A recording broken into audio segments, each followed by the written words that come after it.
think we can go ahead and get started. There we go.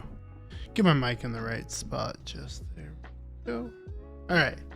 So today we're going to be working on the Glacier80 that I just got in earlier this week.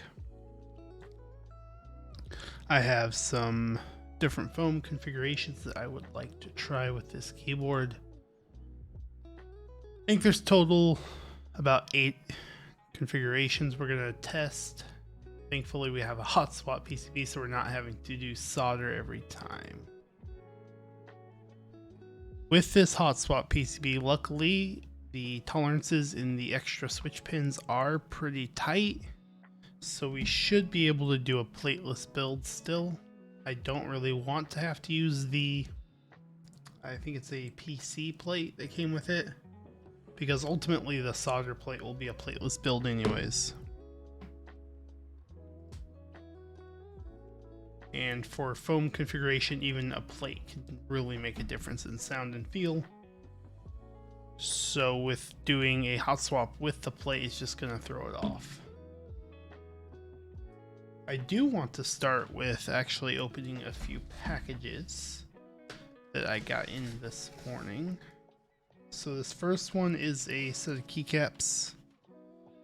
I ordered these a little while ago. I ordered these quite a while ago from off of AliExpress from KP Republic.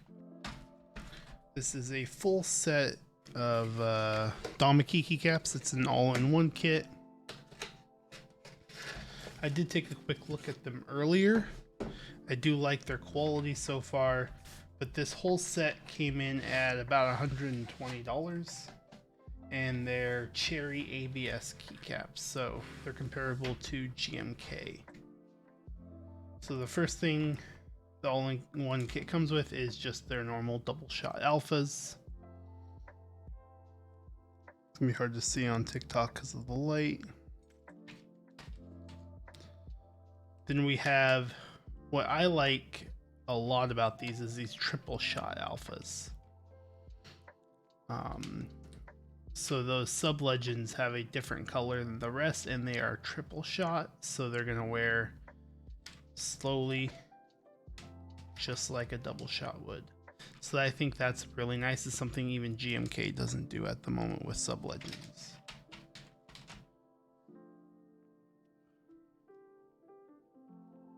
These are the mods. So it's just the normal mod kit. The Dampening keycaps, their normal mod kit does not come with a whole lot of layout function. They just basically have what you would need for a TKL, and that's about it on the mods. So you typically need to get this Mod Plus kit as well. This comes with all the other keys for different layouts. Small right shift, you got your single U backspace, delete, bigger delete, you got your stepped caps, stepped control key. This is where everything else comes in. Then it has the numpad in this, as well as an accents kit. Believe I might have to double check if the numpad comes with, yeah, the numpad is its own separate kit. So you have to buy a numpad kit if you need that, and then you have to buy a accent kit if you want those accent colors.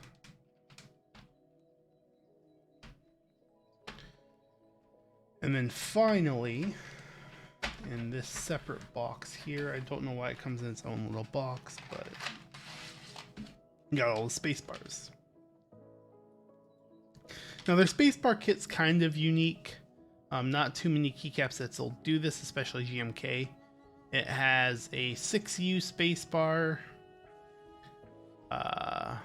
It has a 6U centered for Razer keyboards. It has a 6.5U centered for Corsair keyboards. And then it has the 2.25, the 2U, has a 1.75U, a 3U centered, and a 2.75U spacebar. So it's got a ton of space bars. most of which you will probably not end up using, but the key is it comes with the 7U for anything that's when keyless, and it comes with the split spacebar support for your split spacebars on a normal keyboard or your Alice style keyboards.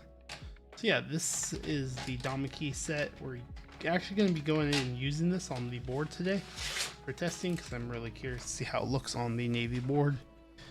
I originally bought these for this guy here, this Mr. Suit. I don't know that it's going to fit in super well with the suit. It looks decent. I put a few keys on there just to kind of see how the colors work. It looks decent, but not as good as I was hoping. So let's put this away real quick. We got one more package to open up.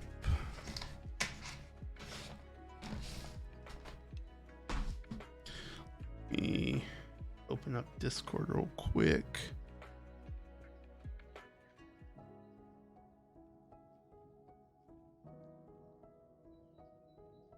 Okay. And then the other package we're going to open up, this one is from DMK.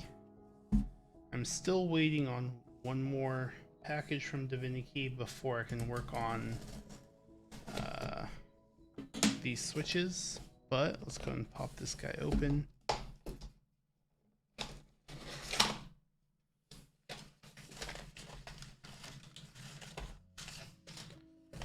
Right.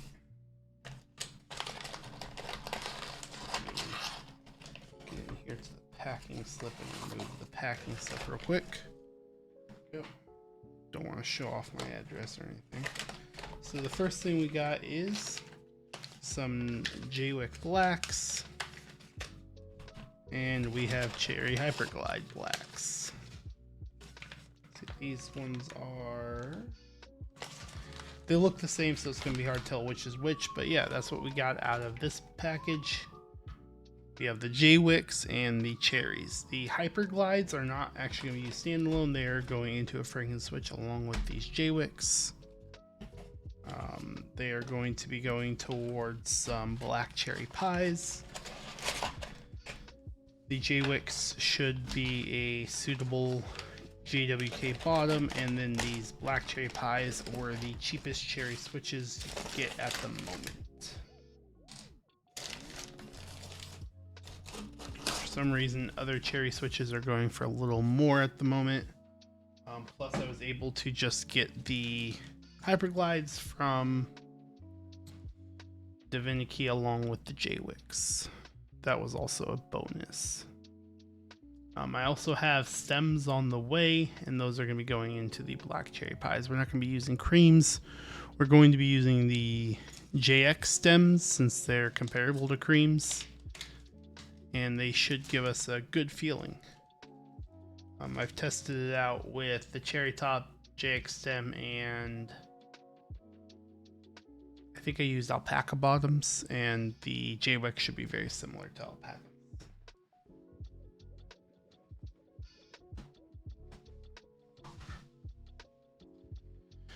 I have all the stems needed to build it. I just don't want to take them all out of my Konpeitous just to do the black cherry pies. So that's why we're just going to wait for the stems to come in. I was hoping they'd be here today, but they will probably be tomorrow. All right. So let's go ahead and get into the keyboard today.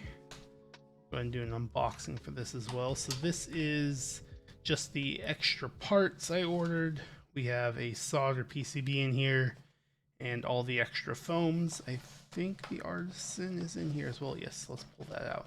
Don't want to unbox this entire box here because it's just the foam kit and a PCB, which we will see in the main package as well. But what we will look at is the Artisan real quick, since that came in there. So thankfully, since my board was delayed, they did compensate with one of their Artisan keycaps, which I think looks pretty cool. It has the Glacier symbol on it, and it's a mirrored finish.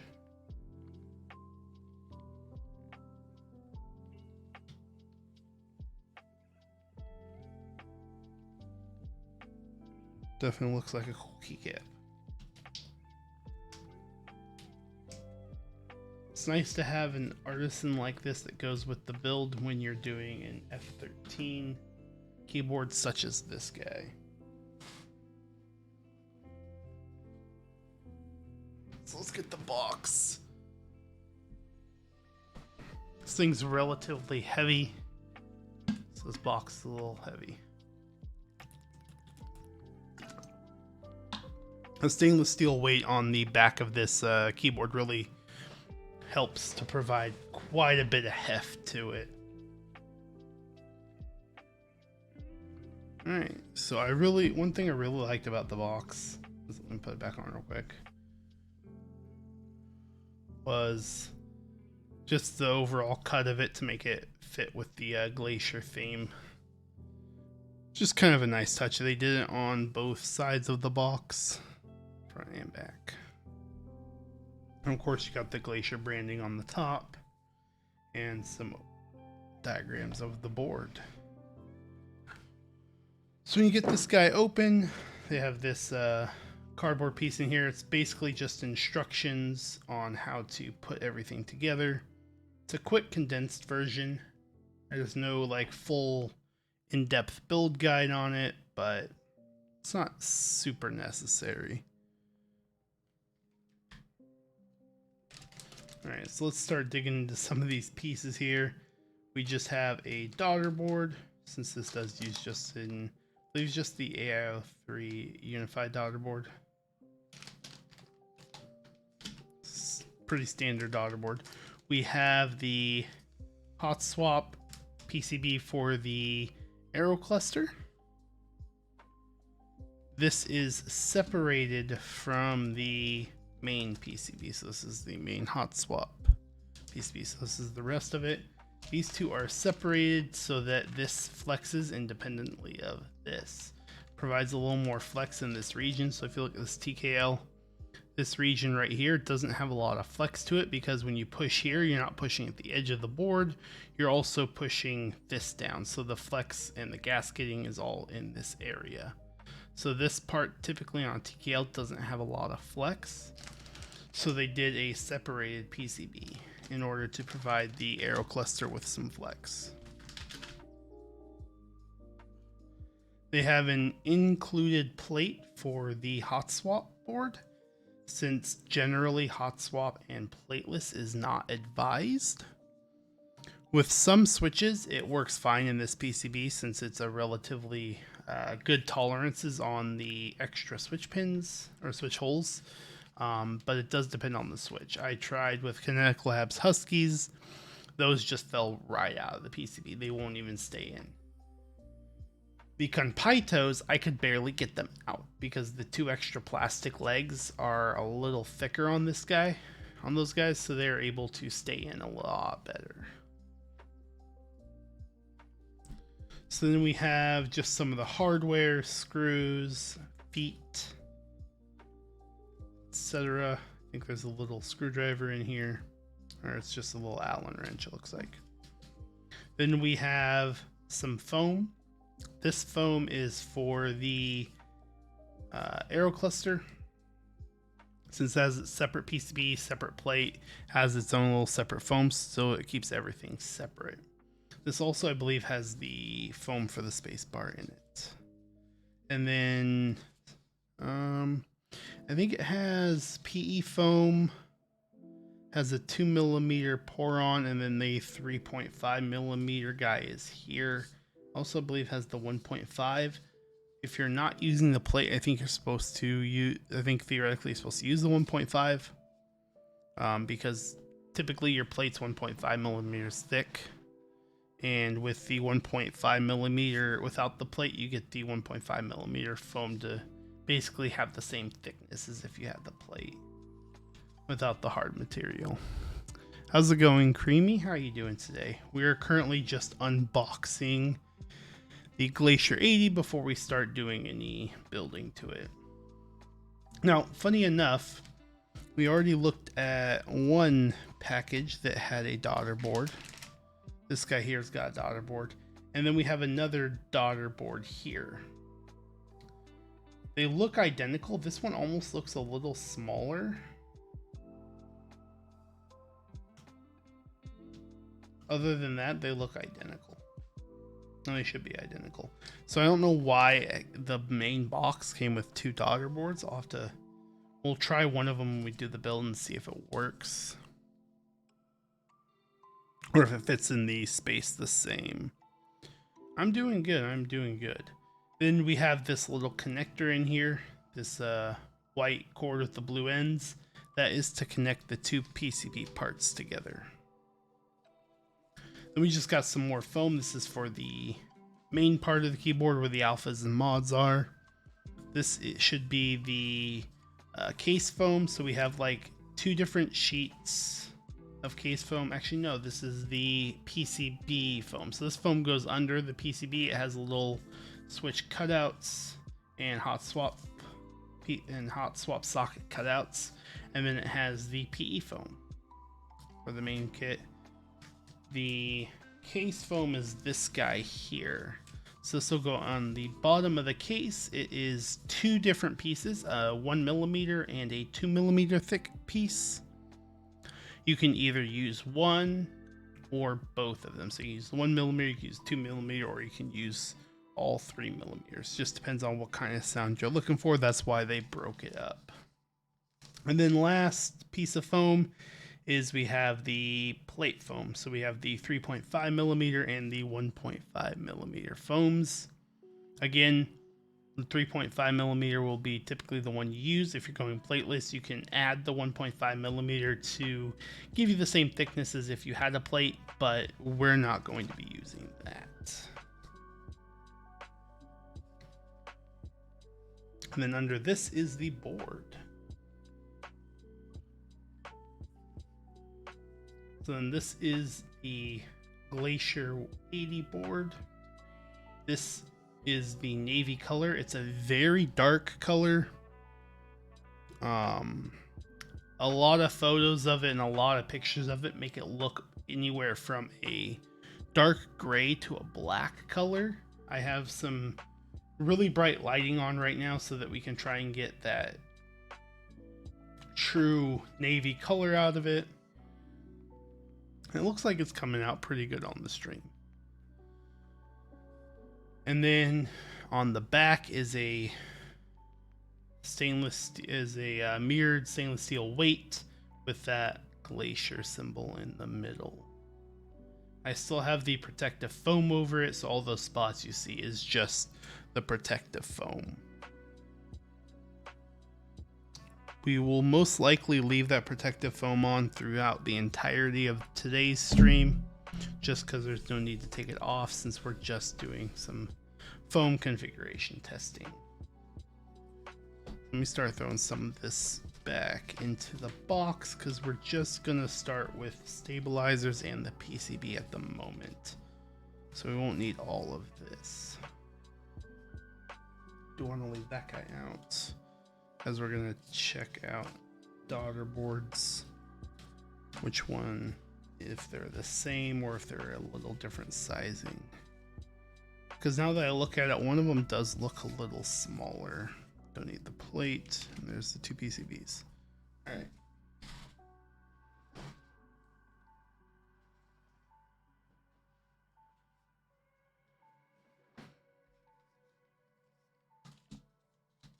So let's open this guy up.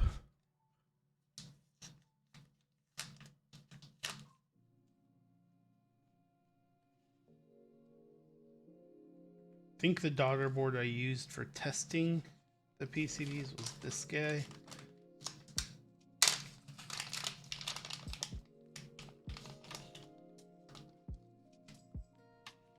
Yeah, they look like they're the same size. Yep.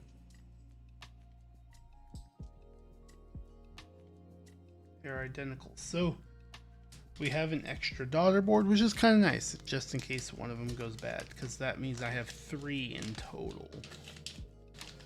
I have one that came with the extra PCB and plate foam kit, and then 2 came with the base kit.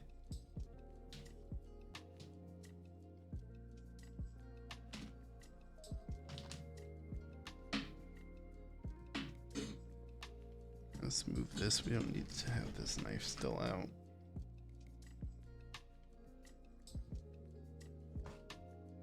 Instructions over there for now. Let's go ahead and open up and take a quick look at the PCBs. Hydrate. All right, let's go and do that hydrate real quick after we get this PCB out.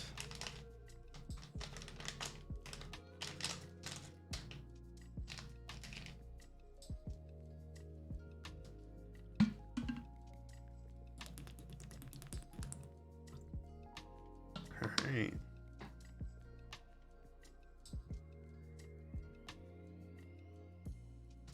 Alright, so you can see that this has flex cuts on it. We have flex cuts at the higher rows, and then at the arrows we have two vertical flex cuts and two sideways flex cuts to try and give this PCB a little extra flex. And then on the back, this is where that little cable connects the two PCBs. So this flips up. Little cable goes in and you clamp it down so it keeps the cable in place.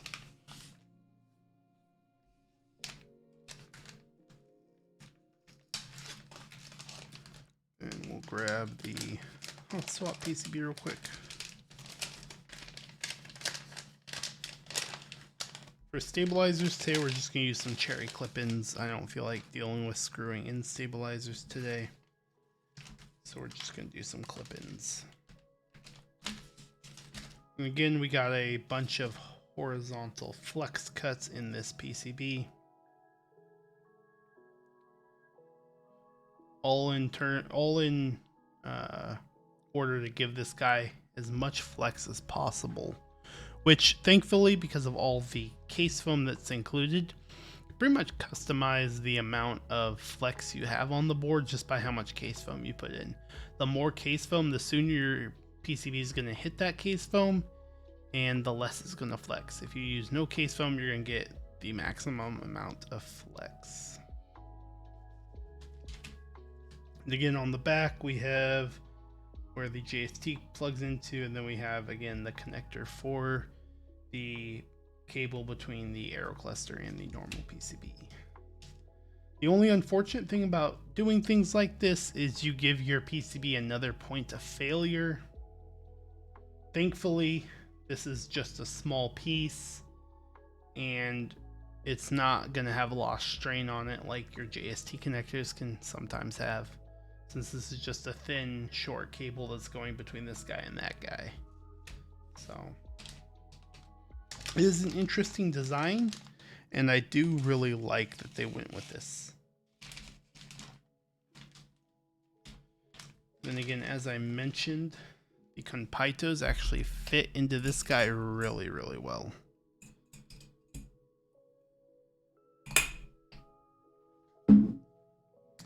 When doing any plateless boards, you pretty much always have to use a 5-pin switch. If you use a 3-pin switch, it's not going to go very well, because those extra 2 pins will not need to keep, are there to keep it into it. If you don't have if you have a 3-pin switch, you don't have those 2 extra pins, it won't stay into the PCB. So yeah, see, we got this switch in there, it doesn't fall out, and is very, very firm in there.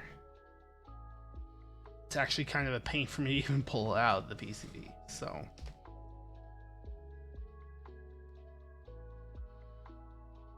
It is very nice indeed. I even had a tough time pulling it out of the solder PCB. And the solder PCB, instead of having the socket here, it just has that big old hole, so the metal pins aren't going to be held in.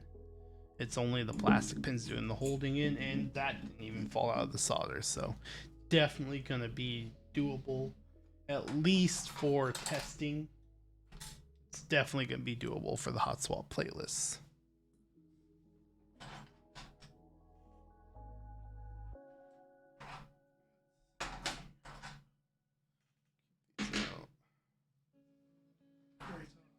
I'm going to work on stabilizers. I'm going to start there. I'm going to go ahead and do XHT on this as well. Been using XHT for my last few builds. Alright, so we do need a full right shift. So we're gonna need 1, 2, 3, 4, 5 total stabilizers, just like this guy. And the hot swap only supports a win keyless style bottom row. So we need a 7U spacebar. So we'll need all 4 of these small wires, and should need all these housings. 6, 8, 9, 10. All but 2. That's right. Comes with enough. Comes with the equal amount of housings and wires, which is kind of nice. Not all stabilizers do. Sometimes you get all the small units have their own housings, and then 7U and 6.25U spacebar usually share housings. 6, 10. But yeah, these 2 back in there. Cool.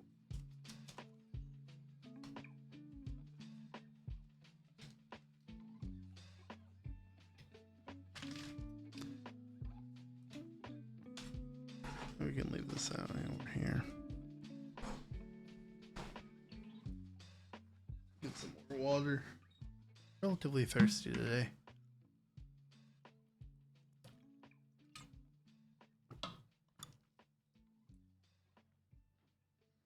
Alright, so let's go ahead and start just getting to our normal lube switch stabilizer lubing. Is this the...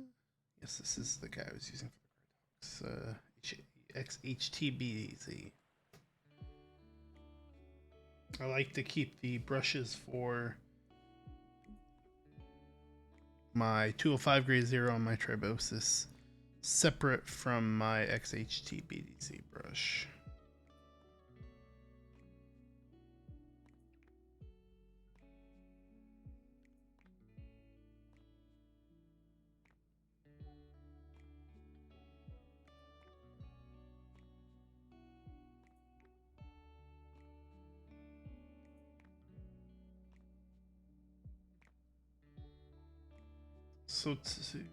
So like I said, today we're just going to be testing the foam configurations for this board on the hot swap. I'll probably do the actual build for it next week. This is just to give it an idea how we feel about all the different foam they provide. To clip the bottom legs on this.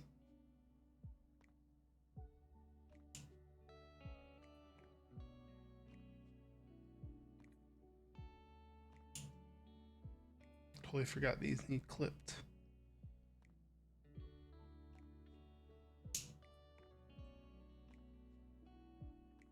Just do some quick clipping.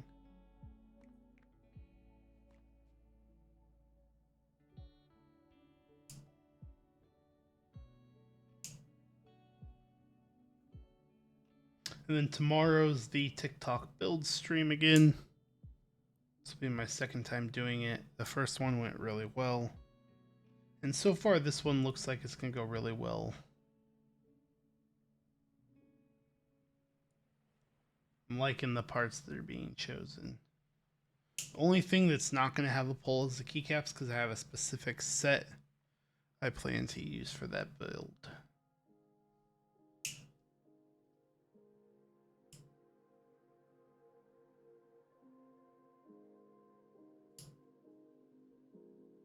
Which is perfect because the switches I was going to pick for that are currently leading, so.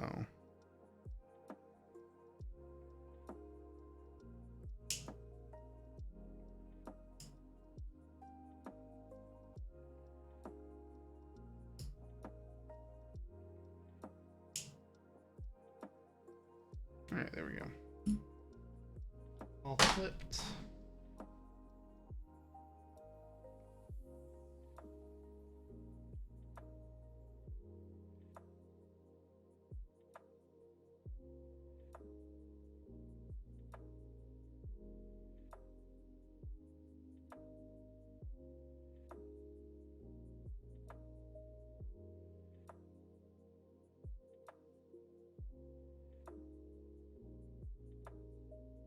I'm not going to spend a ton of time on these stabilizers. We're just going to do a quick go over, throw XHT on the wires and call it a day. Since we're just testing foam configs, I'm not super worried about the stabilizers coming out perfectly. Plus, as a plateless board, if we want to take the stabilizers off at any time, super easy.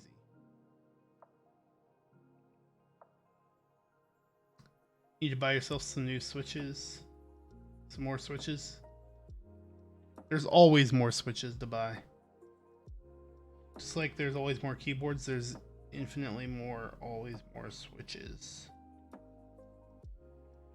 I still have... let's look.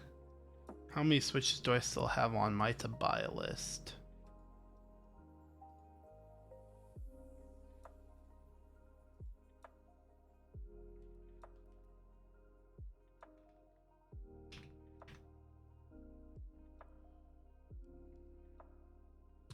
I still have 1, 2, 3, 4, 5, 6, 7, 8 switches on my to buy list. And I'm sure there's more I just have not added yet.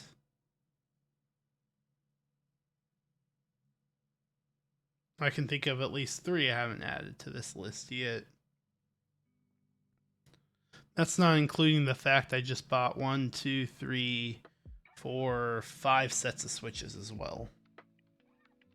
So that's not including the fact I just bought 5 sets of switches, so.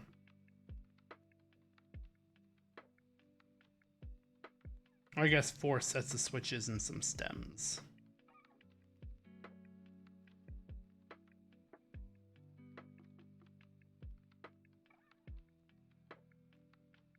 What switches are you thinking about getting, Creamy?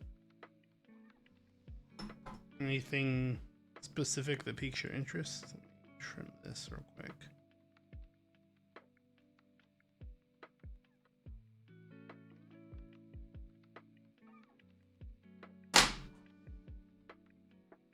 There we go.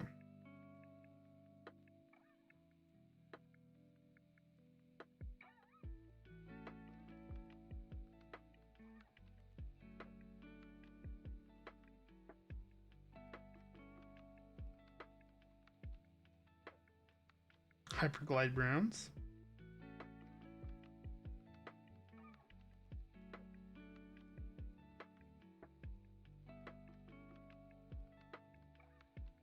I'm not too much a fan of browns, but if you're gonna get browns, hyperglides are probably the way to go. I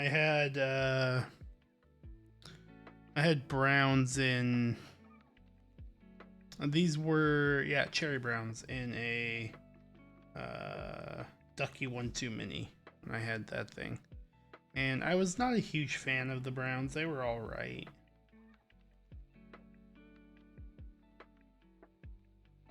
Not my favorite style of tactile bump.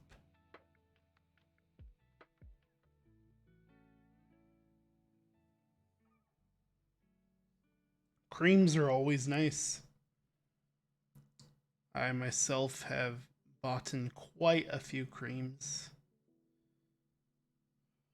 I've used, let's see, 1, 2, 3. I've bought 4 sets of creams for myself before.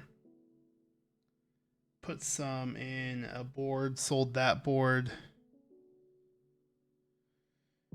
And then got another set, built creamsicles with those. Got another set, put them in a board, sold the board, and then got another set, and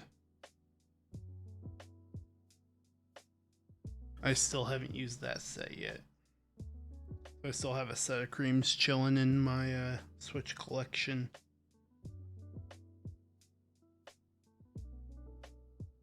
Yes, definitely lube and film browns for sure.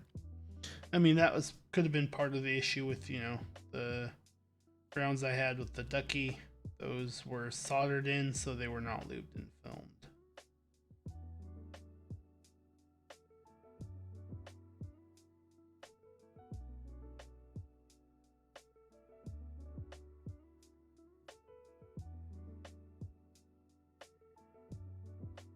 There's very few switches out there that you can get away with using not lubed and not filmed.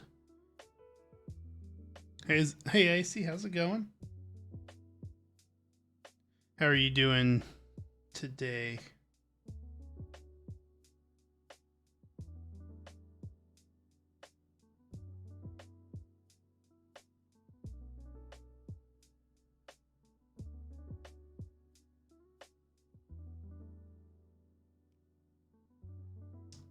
I am good.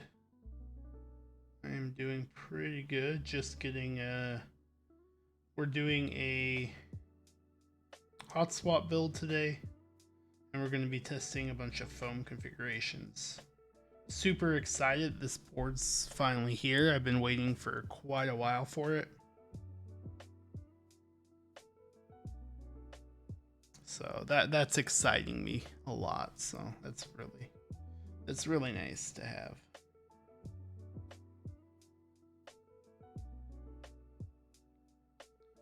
I think I bought this board. Yeah, it was back in January. And it was an in-stock board. It's not like it was a group buy, because I know group buys boards like 6 months. Pretty decent.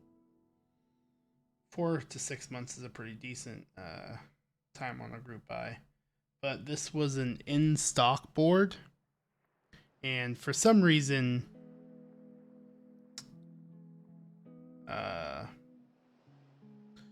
because of all the delays, not just for some reason, but because of a bunch of delays and COVID over in China, and let's see, Chinese New Year,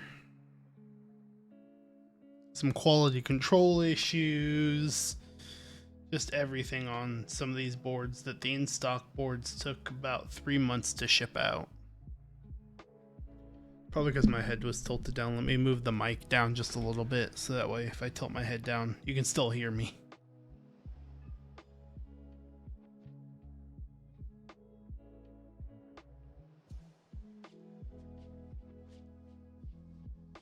I'm still testing all the setup pieces for my new setup. I'm still trying to figure out where to put my mic exactly.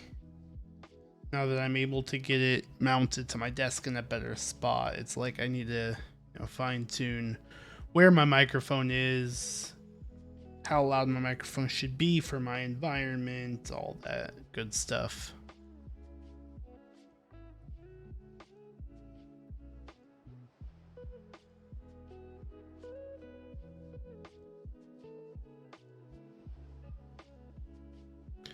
Yeah, so my first few streams back are going to be kind of experimental. Like, I have my mic in a slightly different spot than I have been.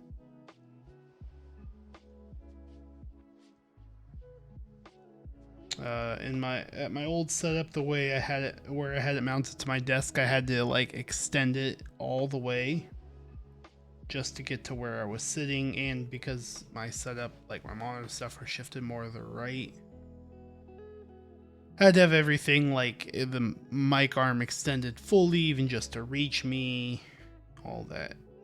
And then I had the webcam up on top of this monitor over here instead of up here where it's at now.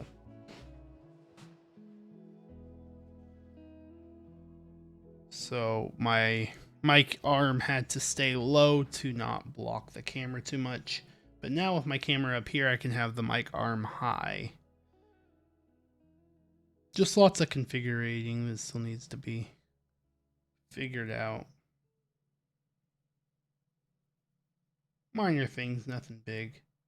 Do need to work on the lighting though, because you can see I have a lot of light hitting me here from my light that's over here.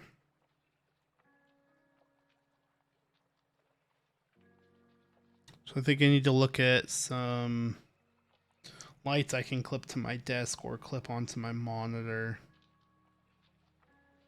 to try and help improve my lighting a little bit.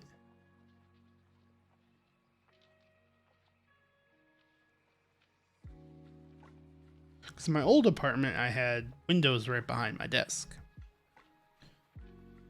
And even though, like, with the blinds closed and stuff, they still provide some light during the day. And there was more lighting in other places in my apartment that provided light.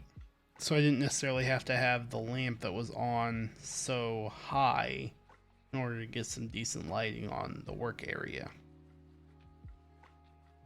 But now that this room just has one overhead light and a like a patio door over back behind me, you can see some light coming through there.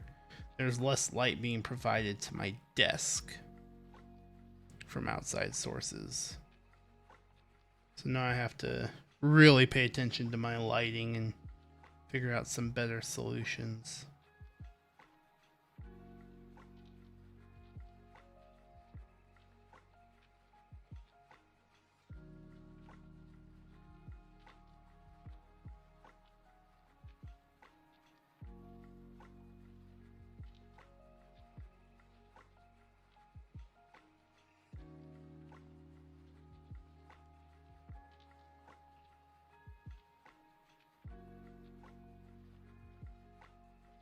Almost done with the housings here.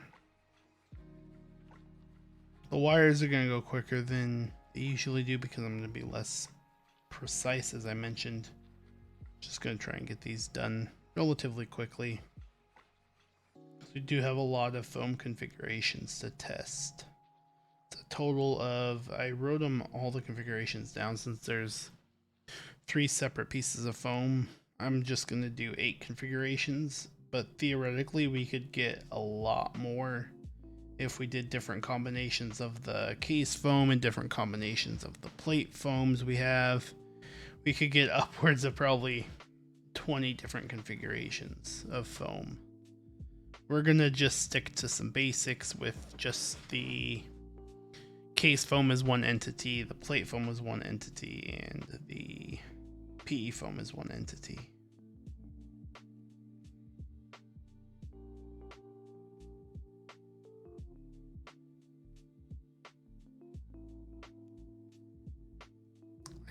That keeps the configurations set to right about 8 possible ones, and we're going to use the thinner case foam just so we don't dampen the flex too much.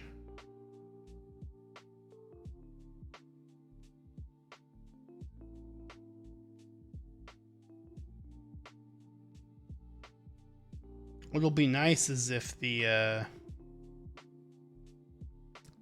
since we're doing hot swap plateless, I'm not sure if the switches will come out when we pull off keycaps. I'm hoping they won't, because that'll make doing some of the configurations super easy, because we'll have to take the switches out once.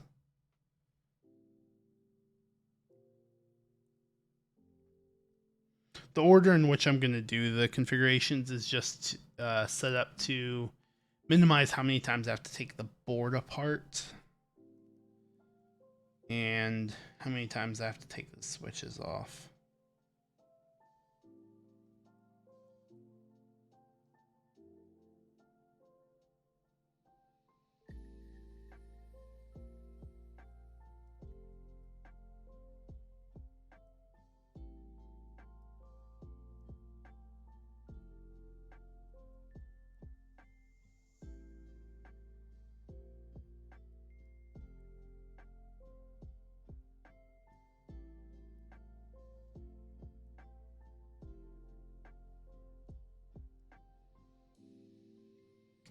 Believe we should only have to take the switches off once.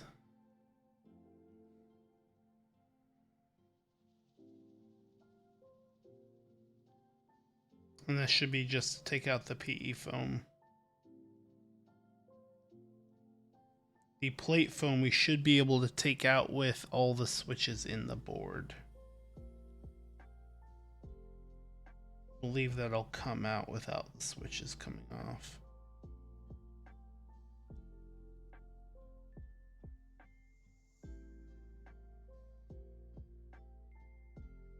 Cool. There's all the housings.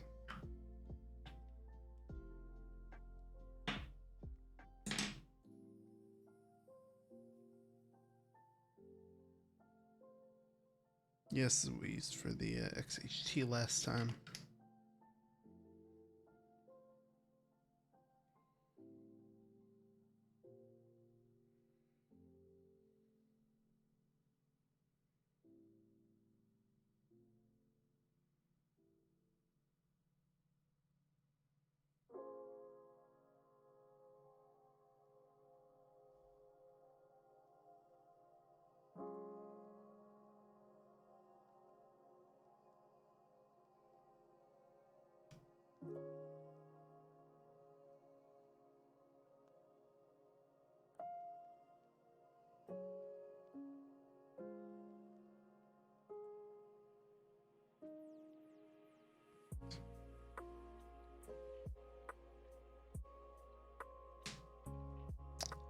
Knew that was going to happen.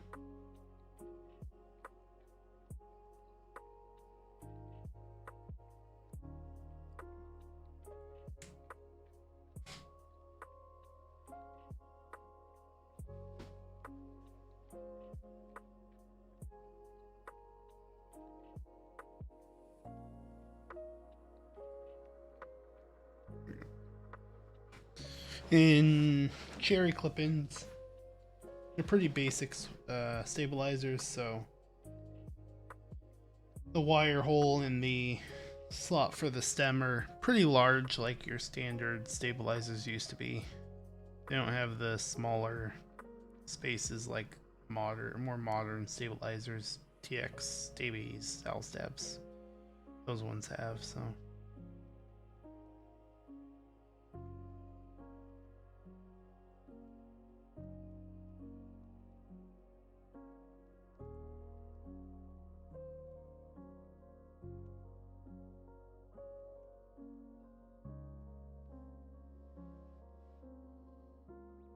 I think even V3 equals stabilizers have a slightly smaller wire hole than Cherries and Duroc V2s.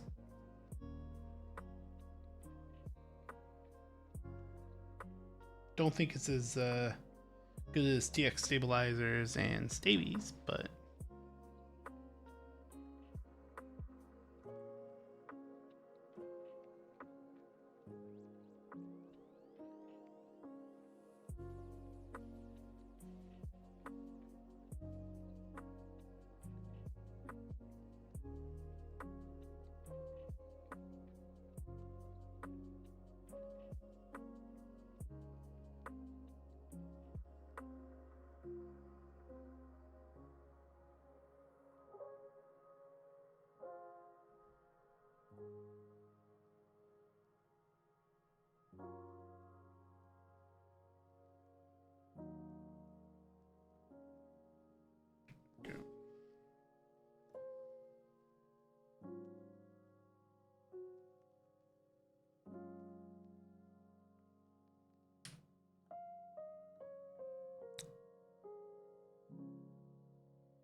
yeah.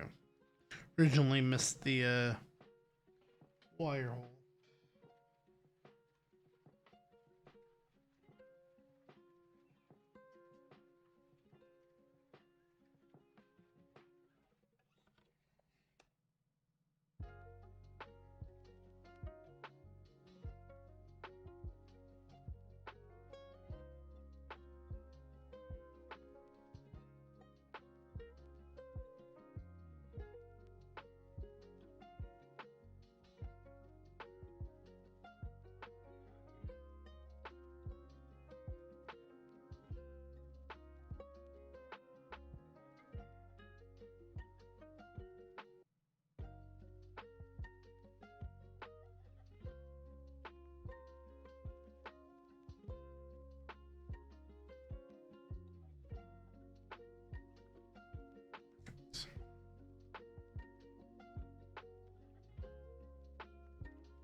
water in me.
Globs.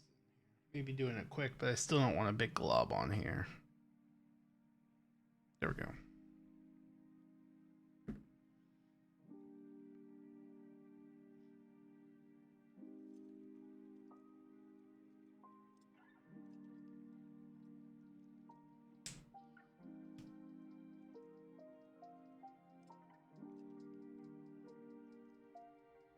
Just because we're going to do these quick doesn't mean we want to waste a bunch of XHT and not have our stabilizers returned. Just don't care if they tick a little bit.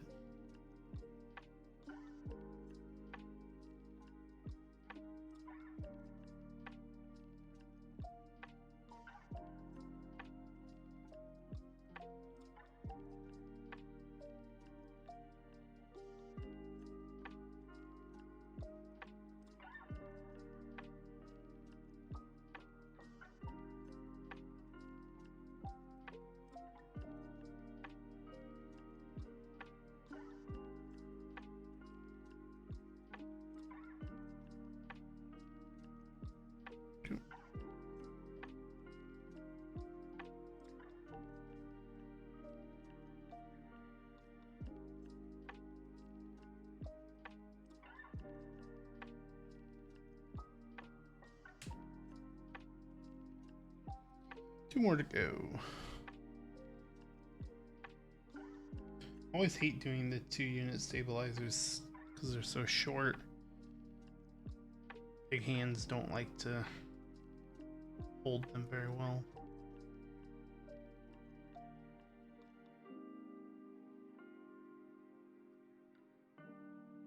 Spacebar ones are always so much easier because the spacebar, you have such a long wire that it's easy to hold.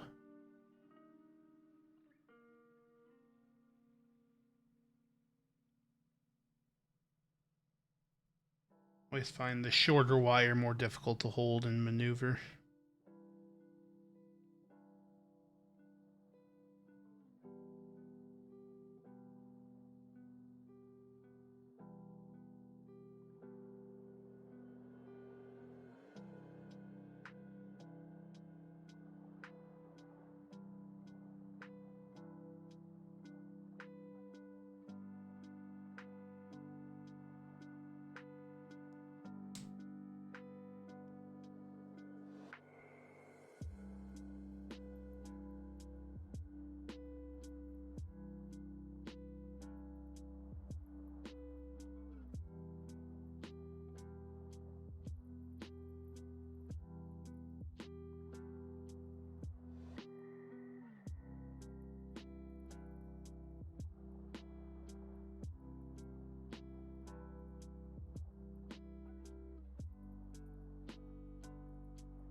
And just the long wire.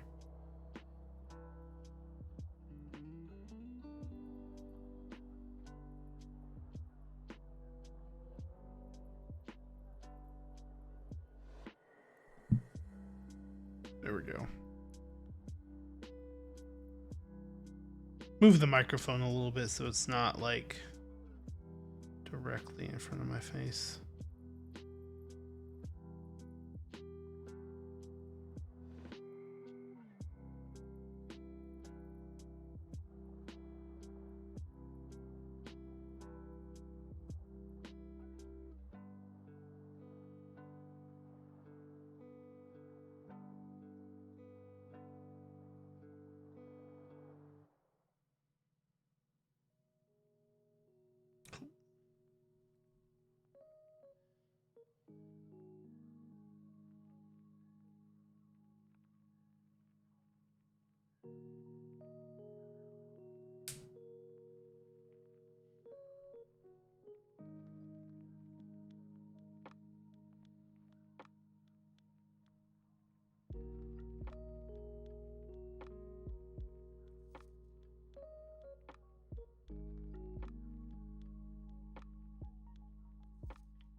All right.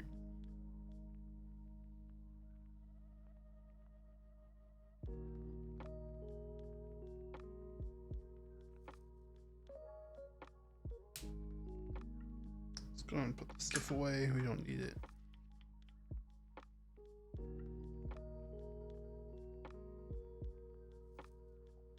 I'm not going to retune them at all. It's not worth it.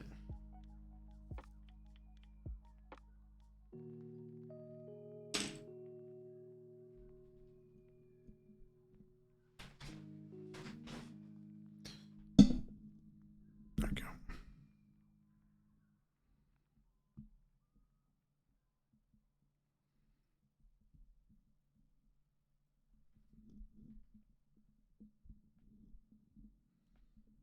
All right, so we got stabilizers done. Let's throw them on the PCB real quick.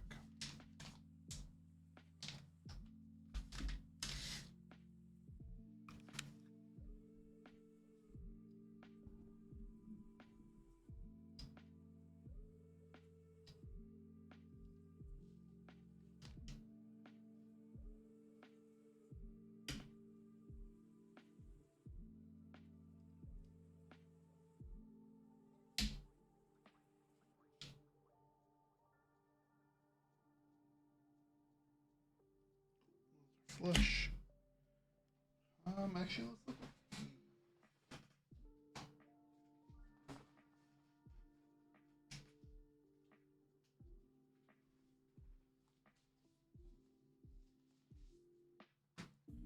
Let's see if the PE foam cutouts are for the stabilizers or if they have to go under. I know some of them, the PE foam technically goes under the stabilizers.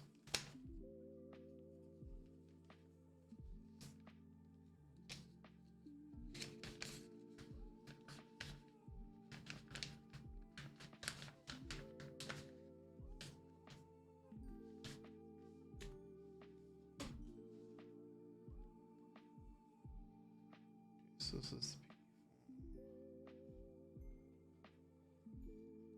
looks like it can go over stabilizers.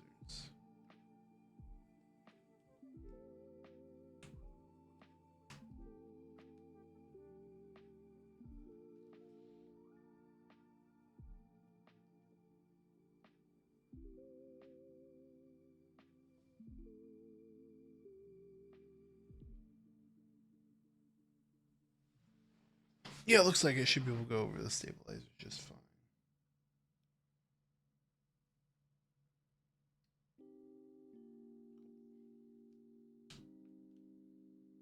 Good to know.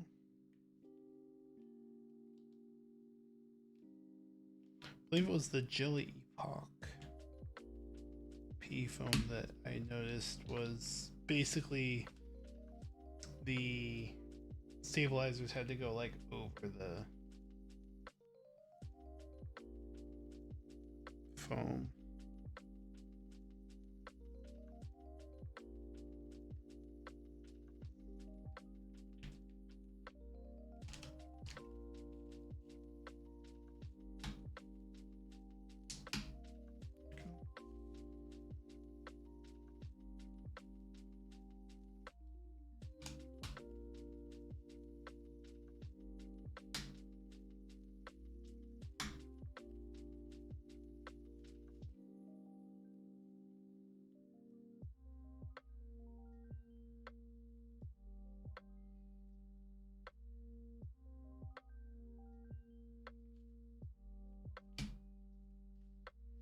Looks like the bottom row pieces didn't get pushed out. Let's push those out just to make life easier.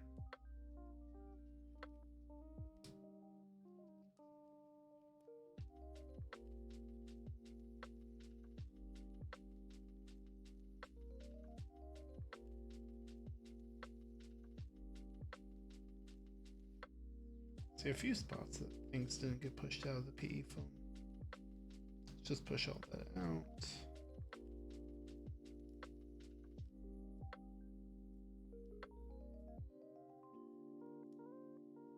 That way the switches don't have to worry about it. It's always more difficult to push the switches through when there's holes are covered.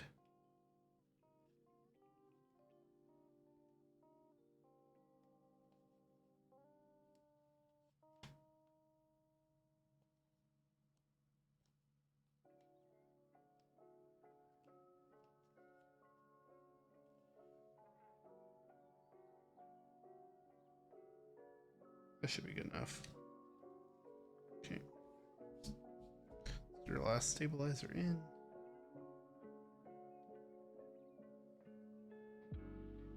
Pieces of PE foam all over my floor.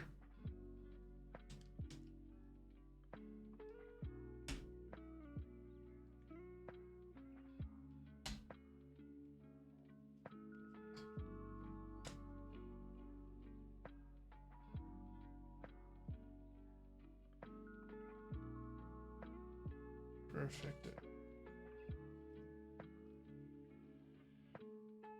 PE foam down.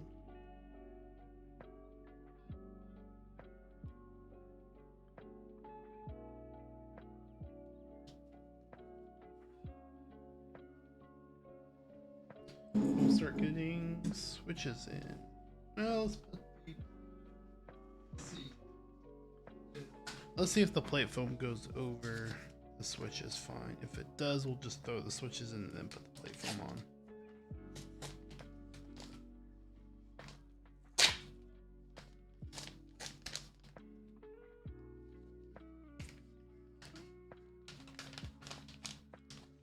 I believe it should be doable. Based on building the Thera, it looked like you could do it that way, but we'll just be safe and go and throw it on.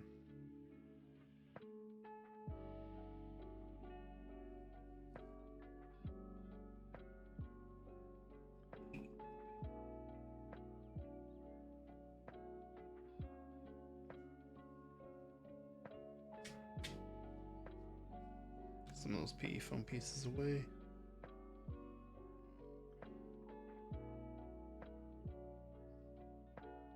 We'll start with just this guy.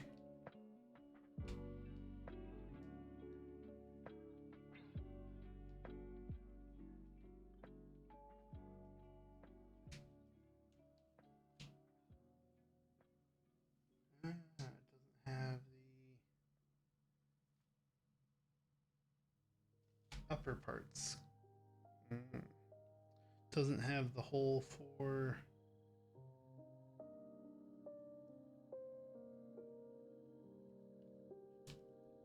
the pins. It's a little annoying. Should be fine.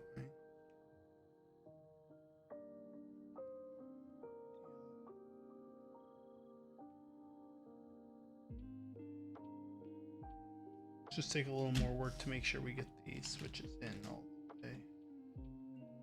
I was going to do this without this little sheet under it, just to give the hot swap sockets a little more support, I think.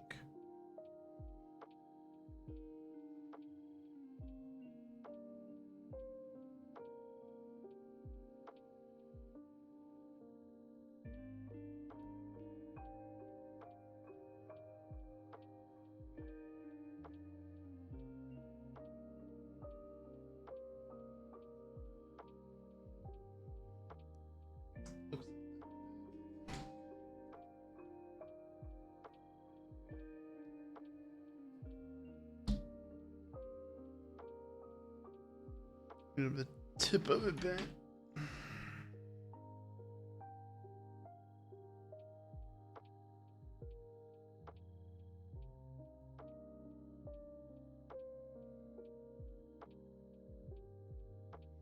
It's actually the worst kind of bent pin too.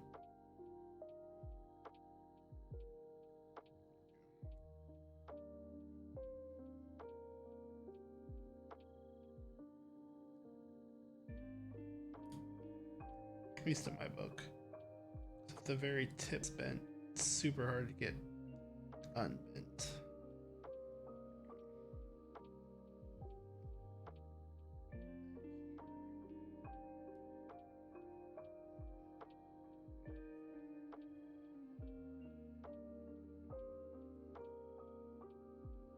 Perfect. Switch placement is going to be the longest part of this, to be perfectly honest. Or one of the longest parts. That's why I want to not have to take the switches out whenever possible, but it looks like the foam is not going to come out without the switches out, so that is unfortunate, but it's not the end of the world.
We do also need to cut out 2, 3, 4 of these guys for these spots.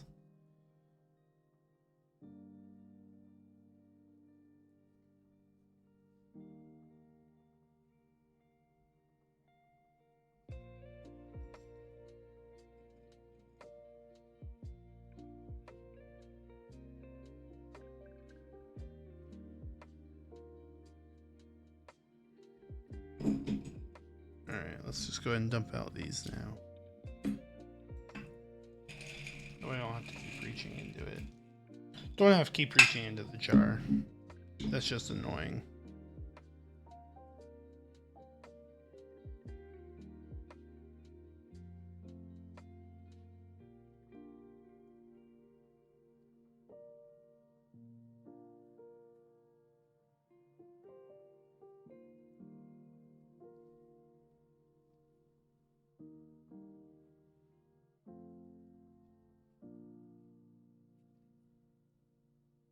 I am happy that the hot swap PCB supports 7U bottom row. 7U is my preferred bottom row, especially on a TKL.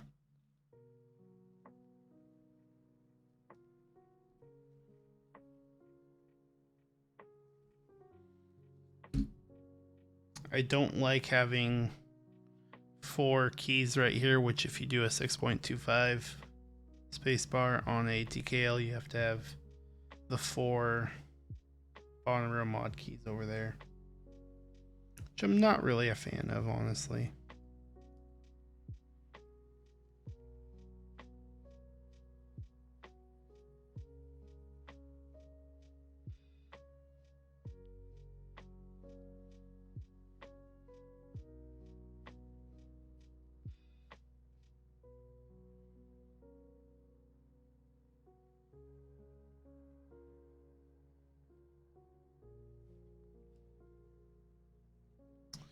Thankfully, this is actually easier than it was to put the switches into the Thera. For some reason, putting the switches through the PE foam with the Thera was much more difficult.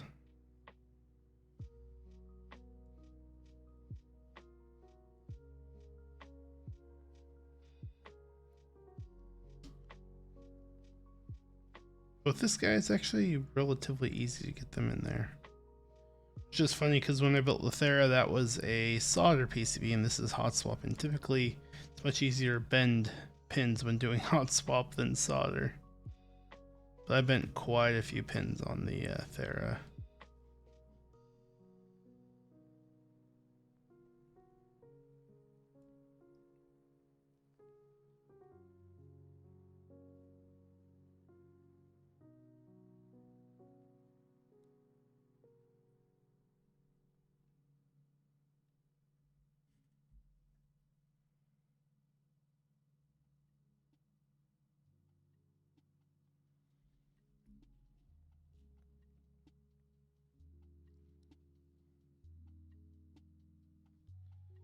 Yeah, this looks like it's going to hold up really well for plateless with the hot swap.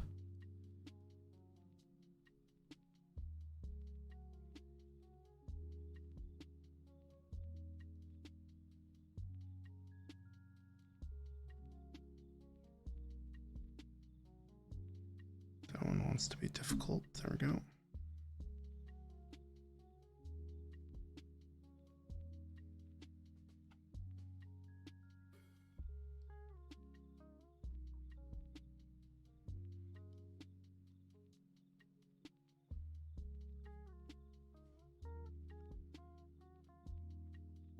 Probably do the modifiers here last since we have to cut out PE foam for those.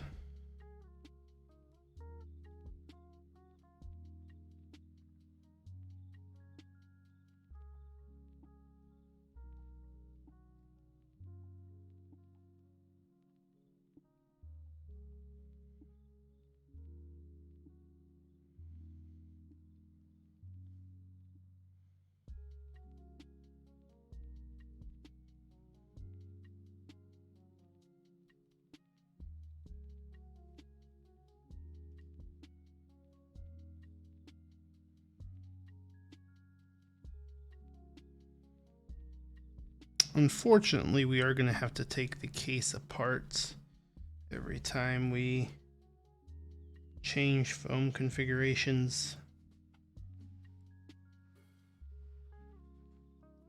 because the plate foam does not come off like I would hoped. The switches seem to hold the plate foam in, which I mean, I guess is kind of nice, that way you don't have foam flopping around, but I was hoping it'd make our life easier.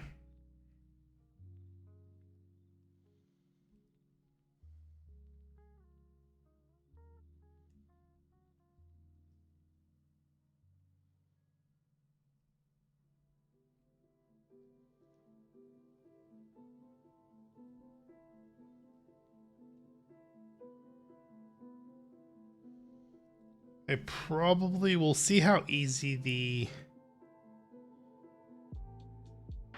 daughter board is to connect. Sometimes daughter boards can be a pain in the butt. If this one's easy, we'll probably keep the daughter board, keep reconnecting it each time. Otherwise, we'll just leave the daughter board unconnected and get the sounds, since we're going to be rebuilding it quite a few times anyways.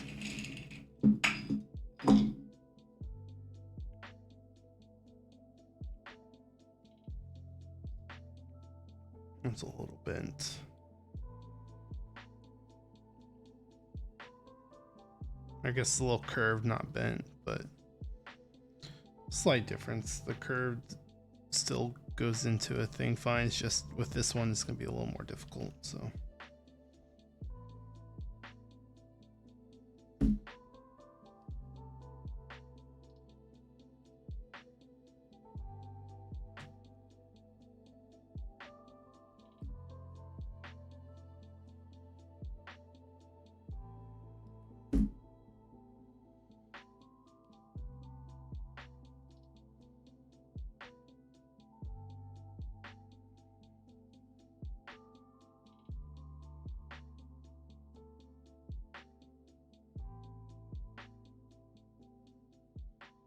One thing I have heard from the people that have this board and have people that didn't have delayed units is that it does tend to sound a little muted. So long pole switches are recommended for that reason.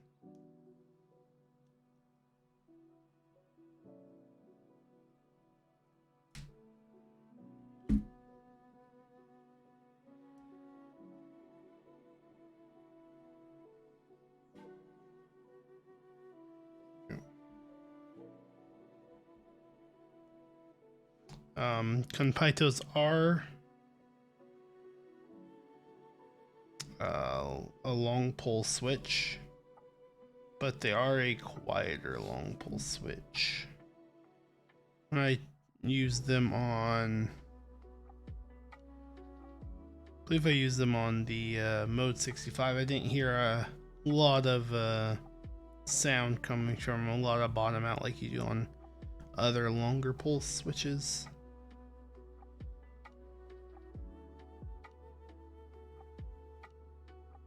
Right. So we'll have to see.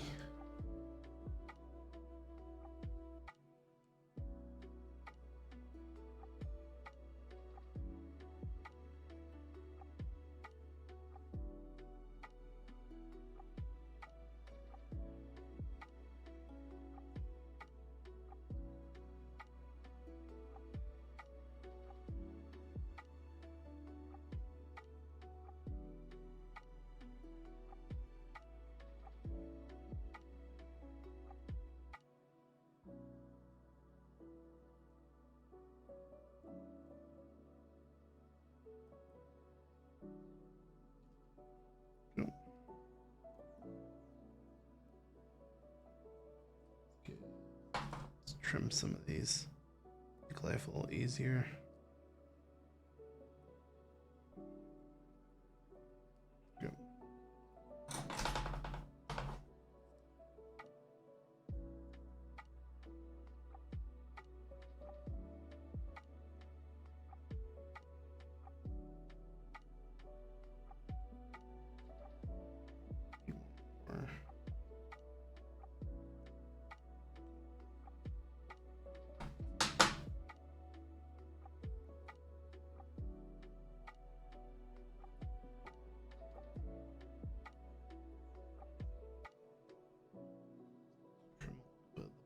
Too. These ones always tend to give a little bit of trouble.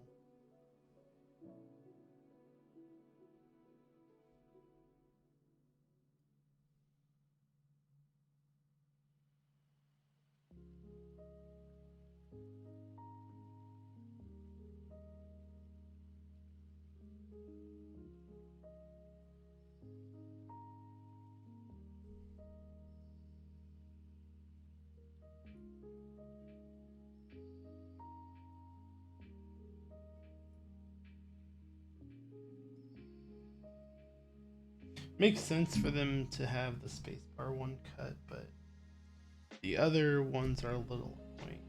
I have to do this too.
Alright, so we got the main PCB is good.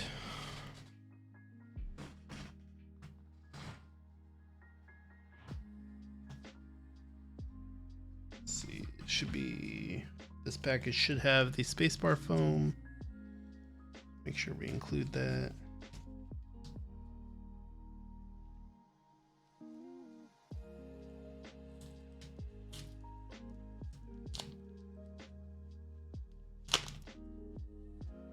So we got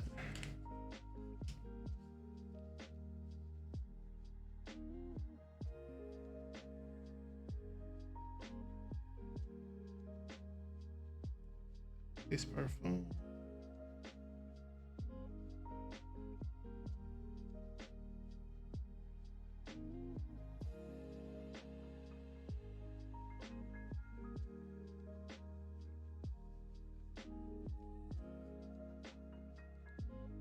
Foam for the aero cluster. This is the back foam. That's the plate foam. Perfect.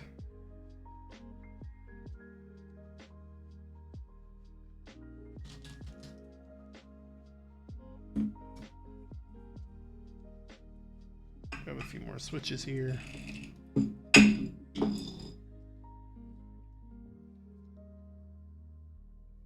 Got a few things to pop out again.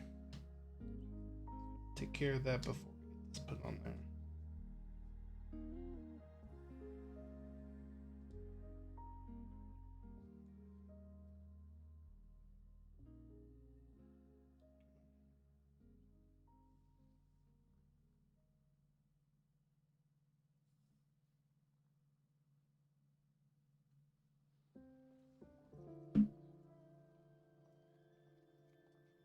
Now this does come with standoffs for if you're using the plate as well.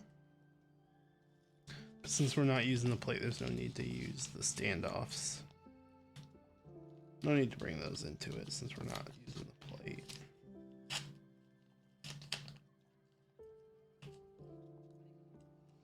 Okay.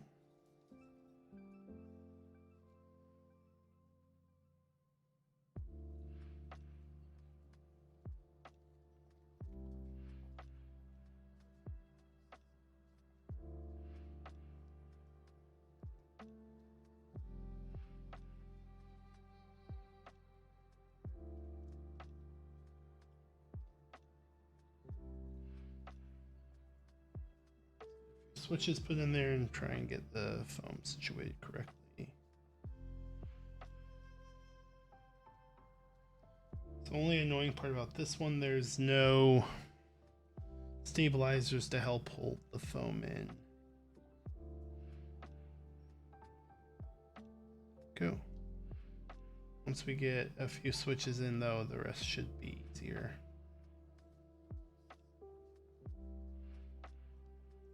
Once the foam's held in place.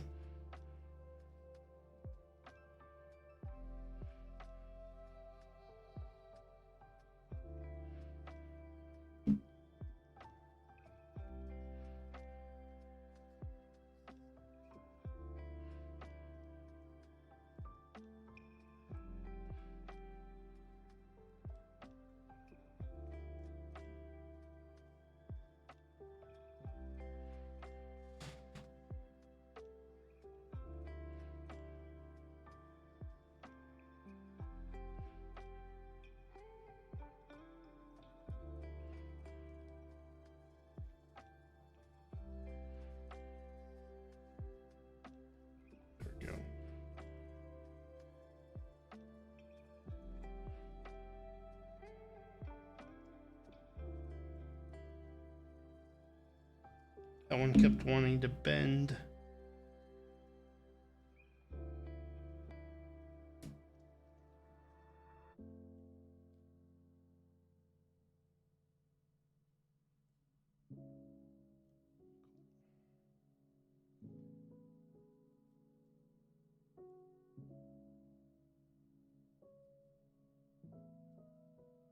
Two more switches into this guy.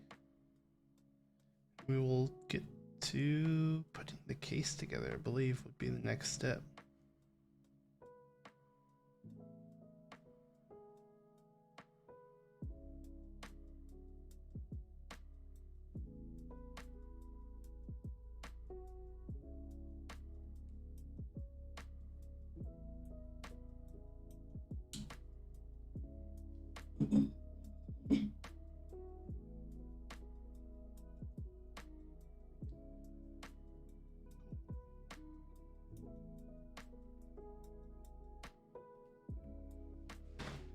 Alright, so let me get these put away, since these are all the switches we will need throughout this entire process.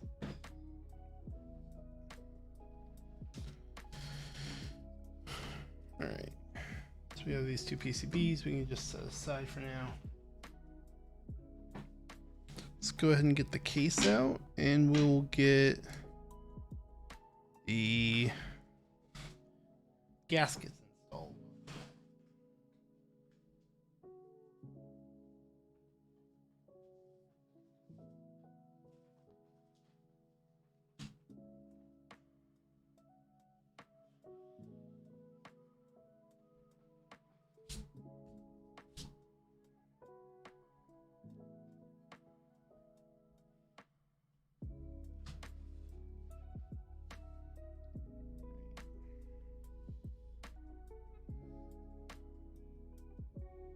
So in order to get the gaskets installed, we're going to need to take this guy apart.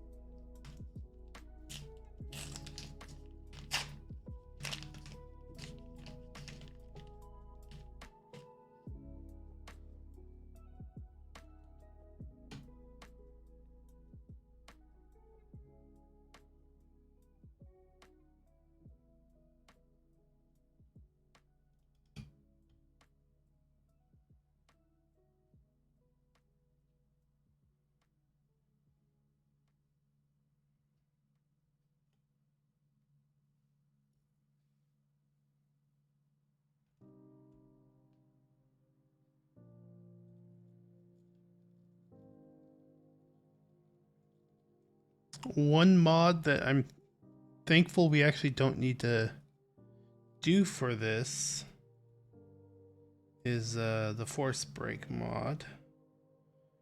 And for anyone that does not know what that is just placing some pieces of tape on the case where the screw holes are for the two pieces of case to go into each other. That helps remove some case ping and some hollowness sounding. This actually comes with some pads that are basically doing that same thing where the screw holes are. Apparently that was an enhancement made since there were delayed units. With the delayed units they added this. Because the in-stocks that got theirs first did not have these pieces of pads. I guess they're just basically some pads. It's from what I've seen on other people. I've yet to take this apart to make sure they're in my case, but they should be there.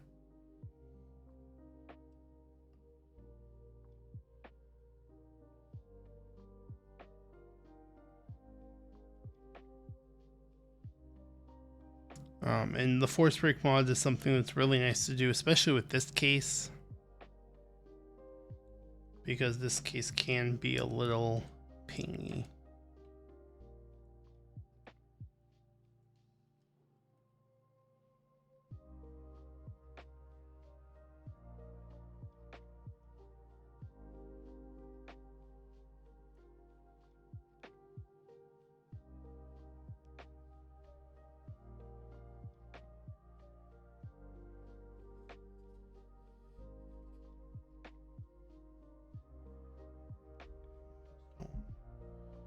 Make sure we got those out all the way because they didn't want to come out.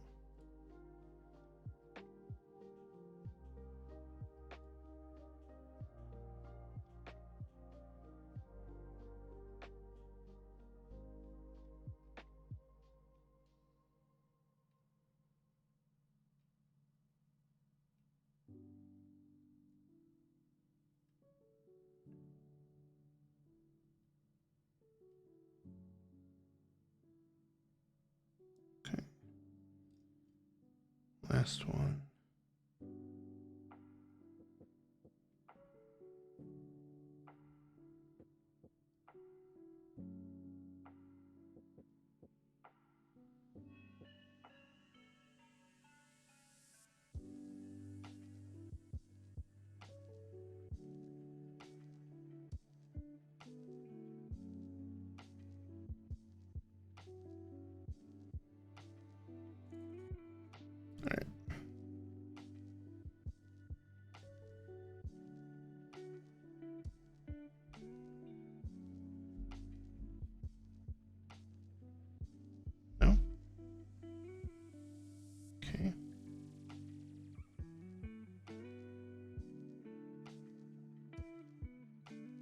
look like they came out.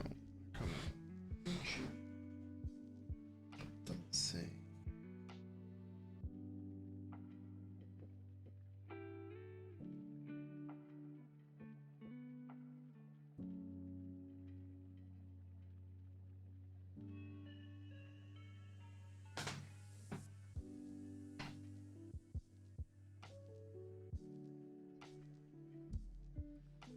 Let's see if they're not, if we didn't get the screwdriver in, but it looked like it was all the way in.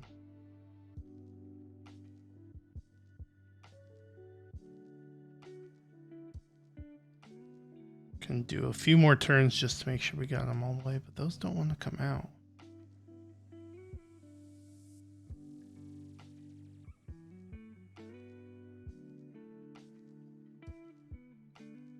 Feels loose.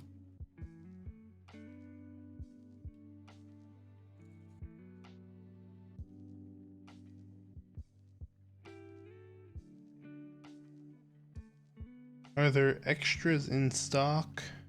No. At least not right now. This board was done as an in-stock and a group buy sale. This is one of the in-stock boards. The group buy ones have not been sent out yet. So there wouldn't be extras until at least after the group buy ones get sent out. Which those ones aren't due, I think, for another month or so almost.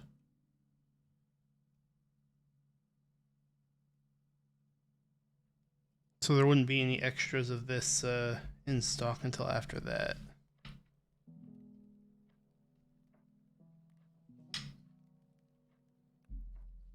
Yeah, those screws are not coming out. Interesting. Make sure those screws should be the only screws holding the bottom case to the top. So it shows on here there's 8 of them.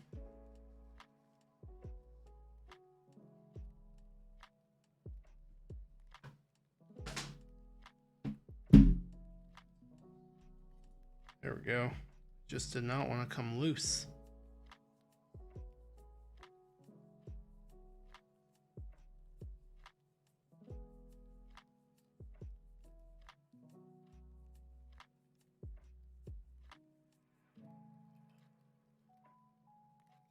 Go. All right.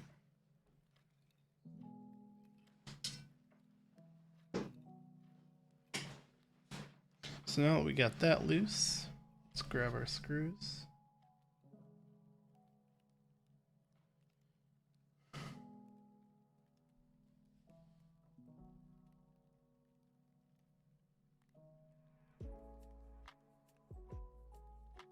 All right, let's put our feet on first.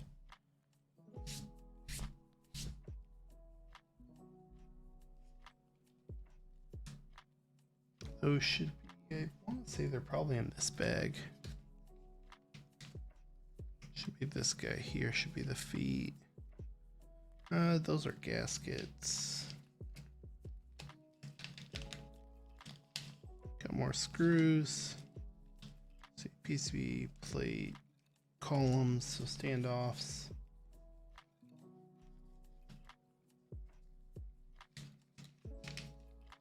There we go. These should be the feet. Yep. Figured they'd be in that one.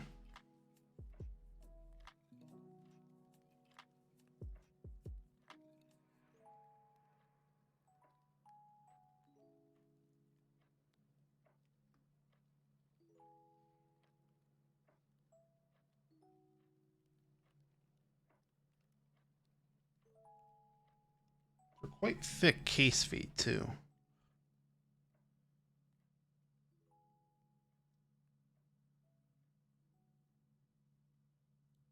We'll say that. Normally case feet are not quite this thick.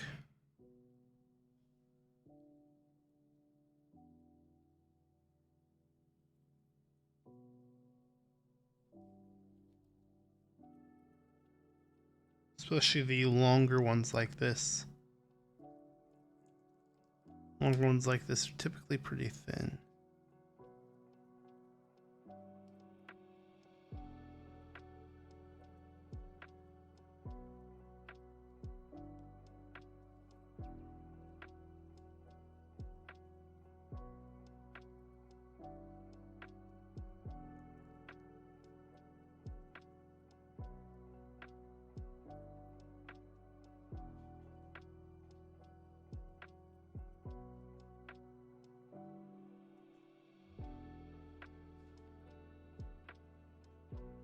Those all look like they're in there. Sorry if my head got in the way, just checking. Make sure they're all the way in there.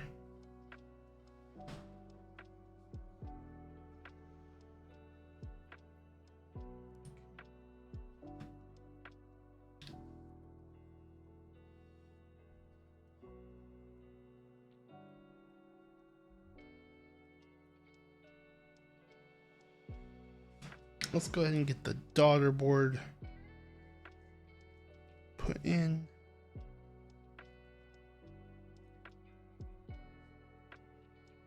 This guy, since this is the daughter board.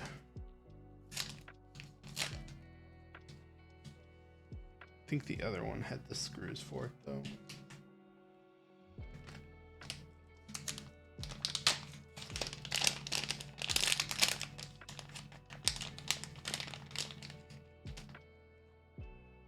Yeah, this should be the screws.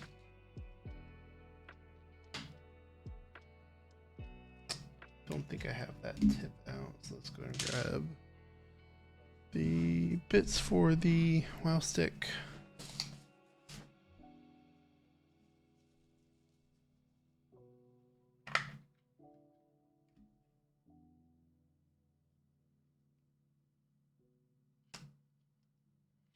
Nice Phillips head bit.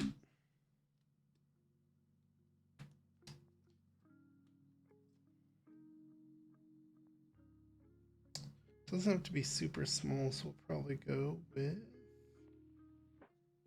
this bit. Should do.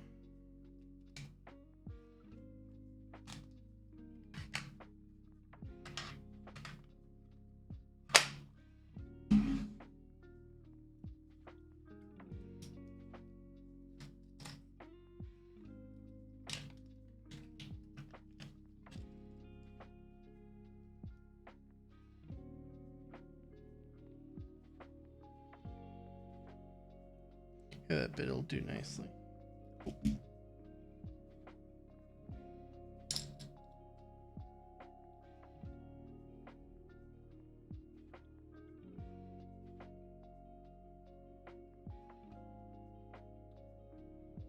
That placed just right.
I'll make sure that is in the right spot for the USB-C port. There we go. There we go. It's had to be shifted a little.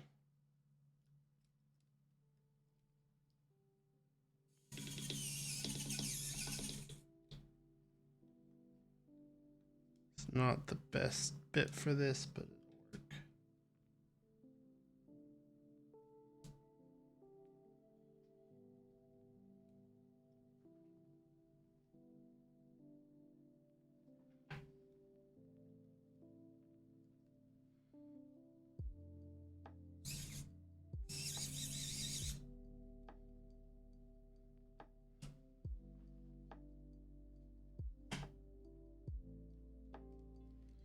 You know what? Let's just grab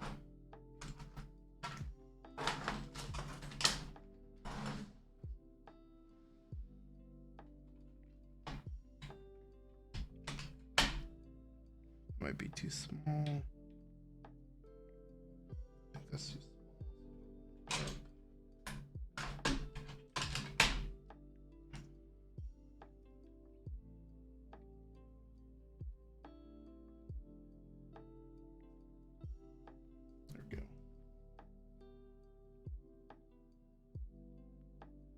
Perfect.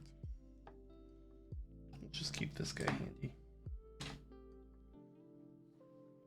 Alright, so daughter board is all in there.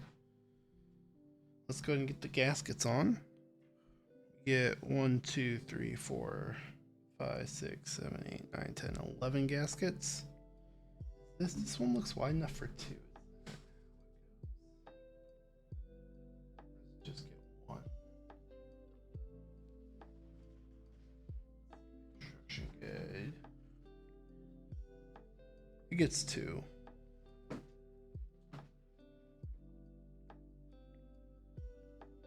Yep, that guy gets 2 gaskets.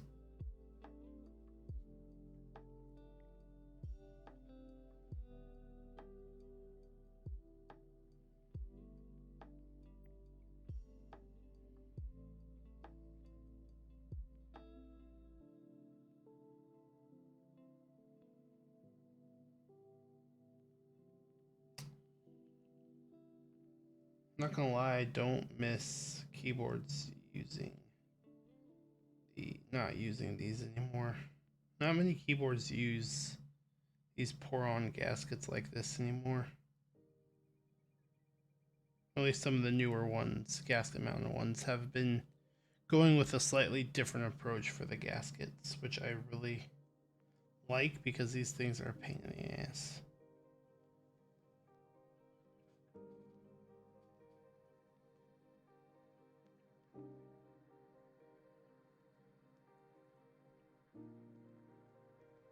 I'm always super picky how I put them on there.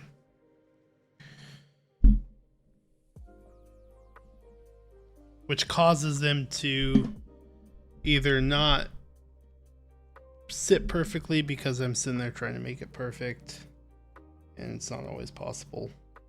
Or it just takes so long and it is sitting perfect and just took forever.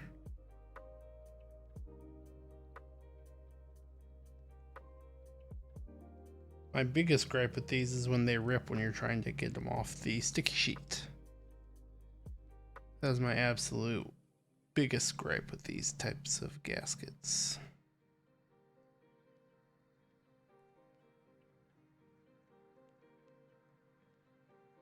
So I really like the design of like the Mr. Suit with the socks that you put on the plate, and then even the Jelly Epoch had rubber gaskets that just sat over the edges of the plate rather than this style gasket.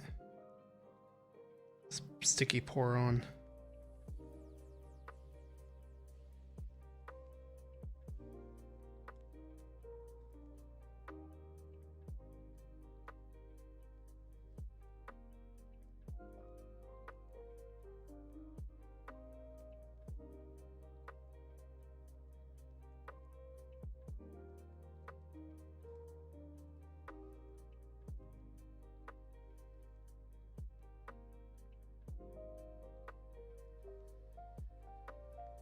At least these ones are relatively small, so they're easier to place.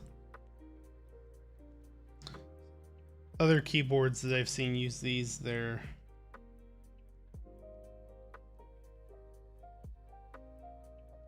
a lot larger and so they're more difficult to place. Like something like this is about the length of your typical one on the law keyboards.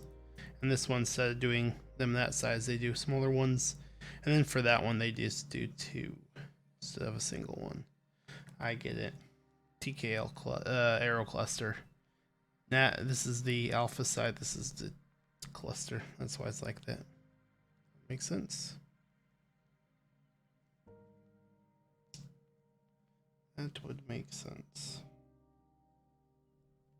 Because the arrow cluster has 2 spots for gaskets. I believe you put these on top and bottom.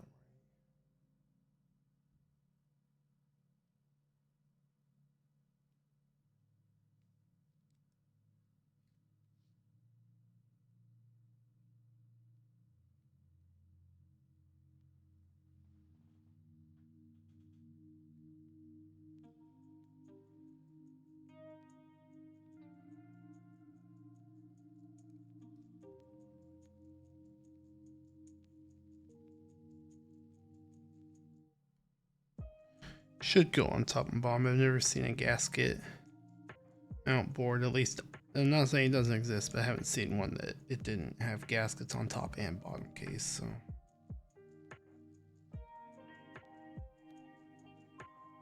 Leave the diagram.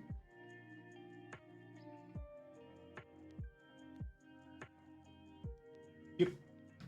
Gaskets go on the top as well. Okay.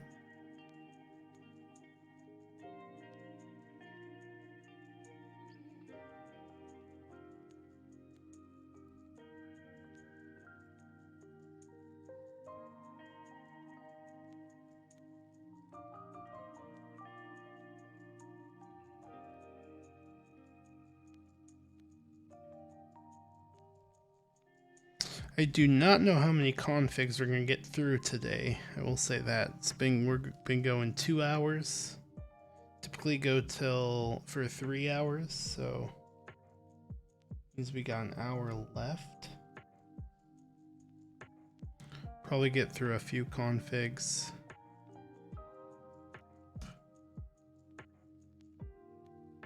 But the fact that we have to take apart not just the fact that we have to take apart the board, but the fact that we also have to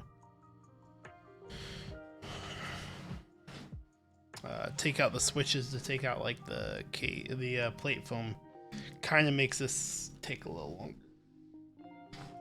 unfortunately. All right, we'll set the bottom case aside. We'll get the gaskets put on top case as well.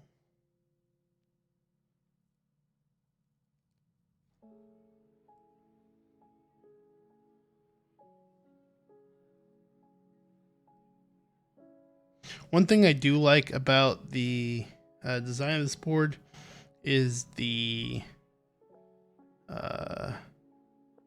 Glacier, a little like Glacier symbol above the arrow cluster. It's a removable weight instead of just being like a decal. So that's kind of cool. It's got 2 screws here and you can actually remove it. The cool thing about that is you could theoretically have different colored ones or different material ones made yourself.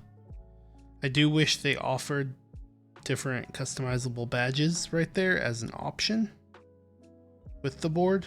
That would have been pretty cool. But even just having it possible to have one made yourself is still at least good thinking.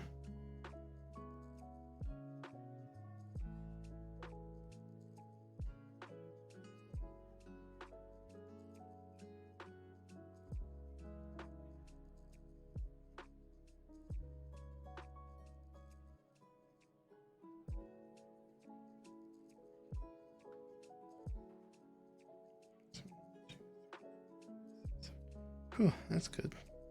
They literally give you exactly the right amount of gaskets. A lot of boards I've had with this type of gasketing usually give you a few extra gaskets. That way, if anything happens to a gasket while you're pulling it off, putting it on, whatever, you have extra. It's usually only like 1 or 2 at most, but it's better than having 0 extra, honestly. Let's just flip it around and work this way.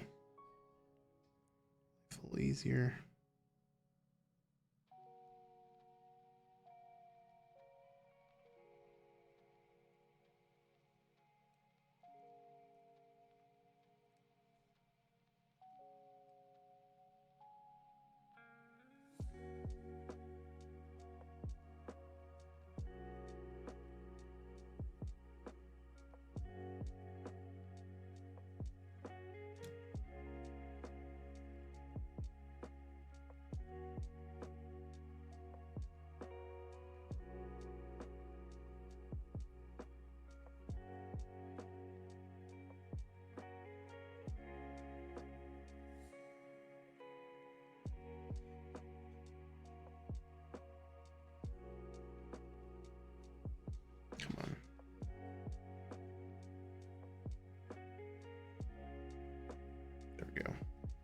See, like I said, I get a little anal about how these get put on there.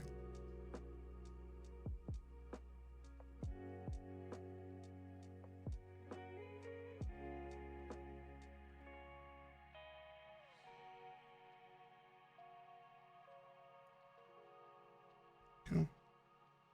3 more gaskets.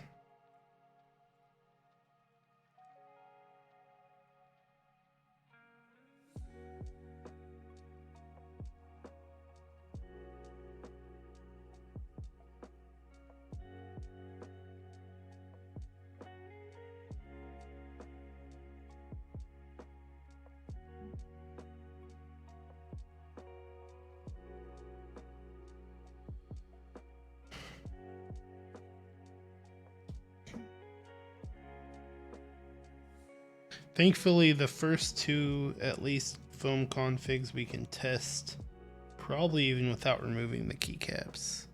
Should be able to take the board apart even with the keycaps on. That might be a little risque, so we'll see. But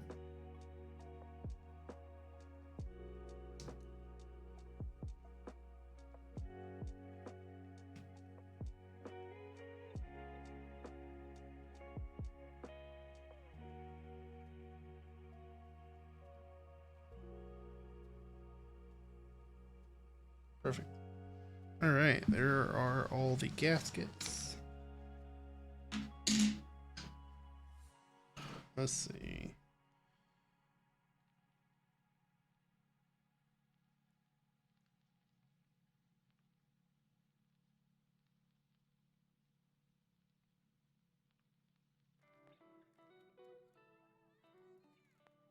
Yeah. All right. So now what we need to do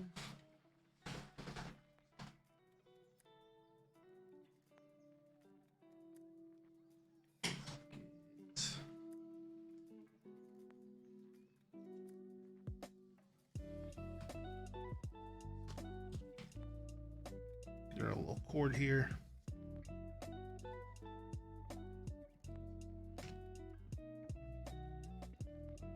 All the extra gaskets in the world too, which is kind of nice. Having the extra gaskets from the extra PCB. I am thankful that they do send the gaskets with the PCB. Because some people do like to put their gaskets on their plate/PCB. Alright, let's do this later. Get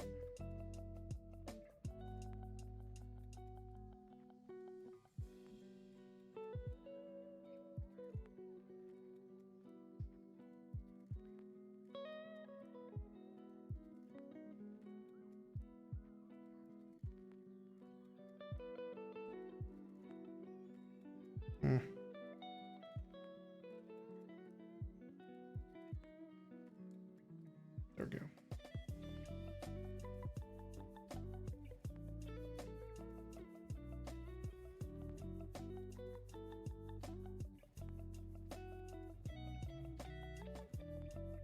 Well, I'm a fan of how they did this. It's going to be interesting to see the durability of a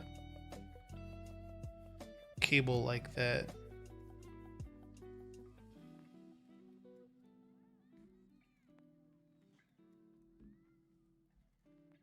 Interesting to see how easy that cable will break.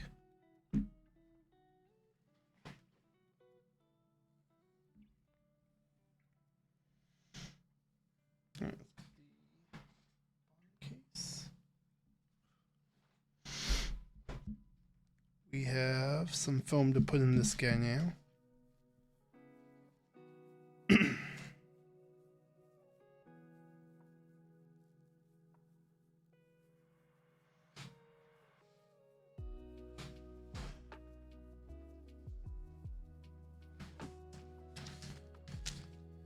And like I said, we're gonna go with the thinner 1mm foam for this guy.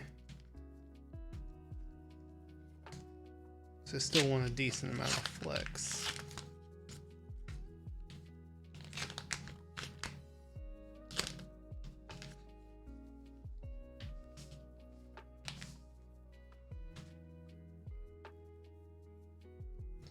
That's this guy. 2mm away.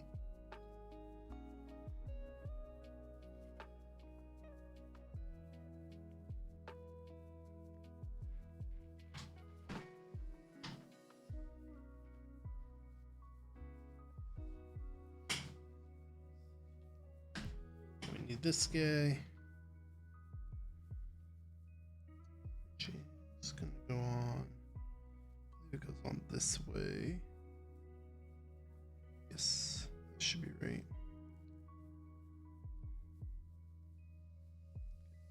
It go.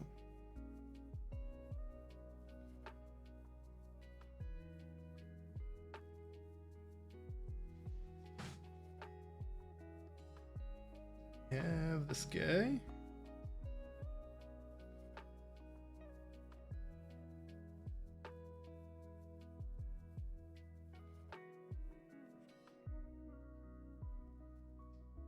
Get my tweezers there. So we get this JST cable out here. Go.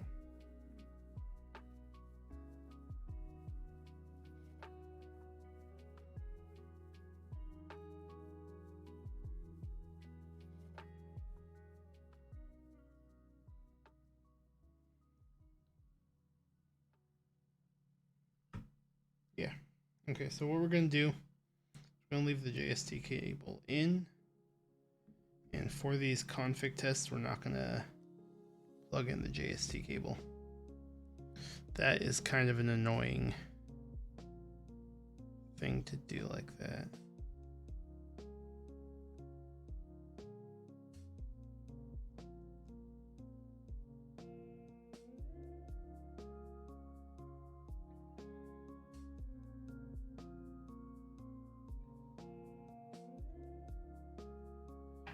Looks like it's good. That looks good. That looks good. That looks good.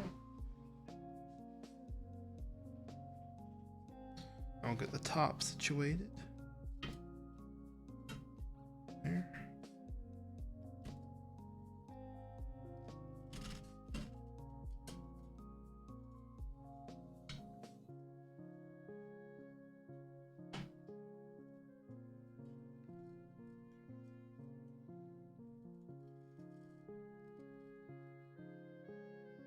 Cool. That flipped over.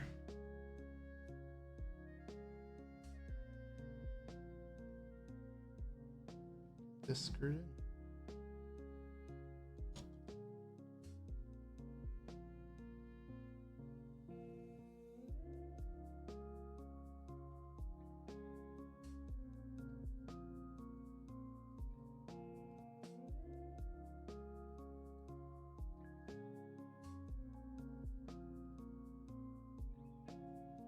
See if this is the right size.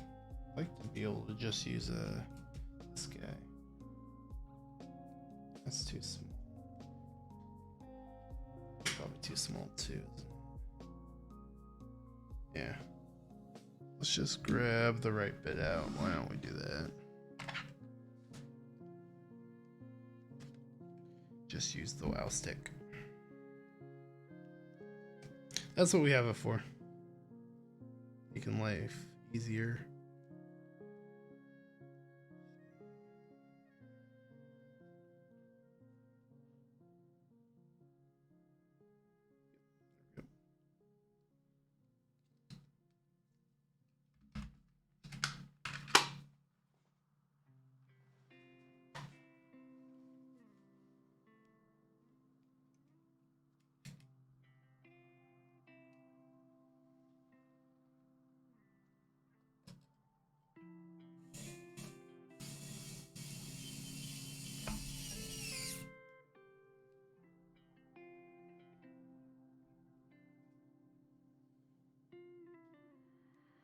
I don't think,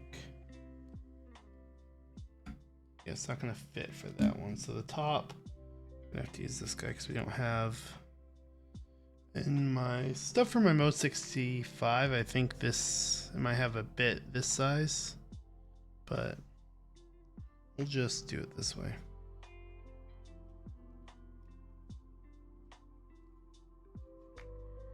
that to get set in there. Then twist it with this. Screw it in with this guy because it doesn't take a lot for the top screws at least.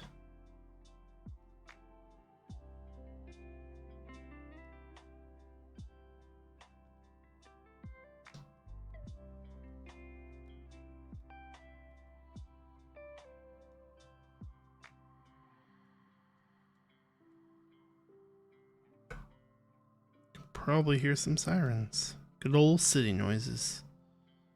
Well, I don't know if you guys could hear it or not.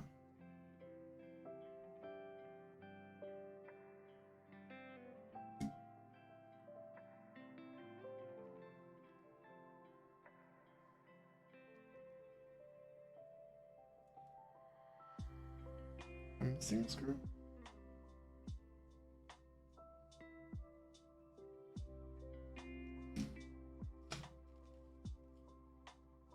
Did that roll off to? Oh, it's right here. Okay, never mind. Just on the wrong side. Whew. It's like, where did that roll off to? It's like, there's no way I lost the screw already. No way already losing the screw.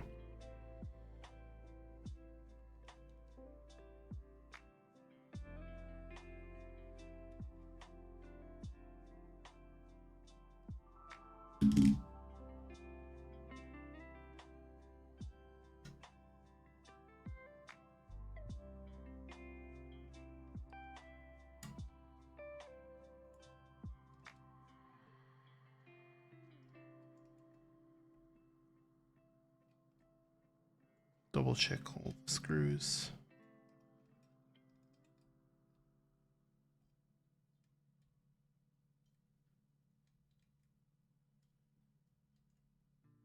All right.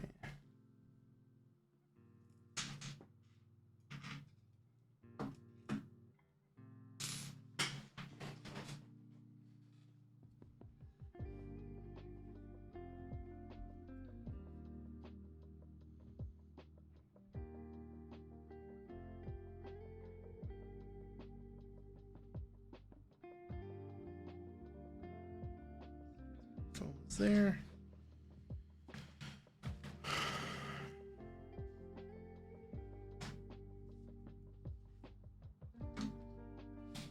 Let's go ahead and throw some keycaps on it.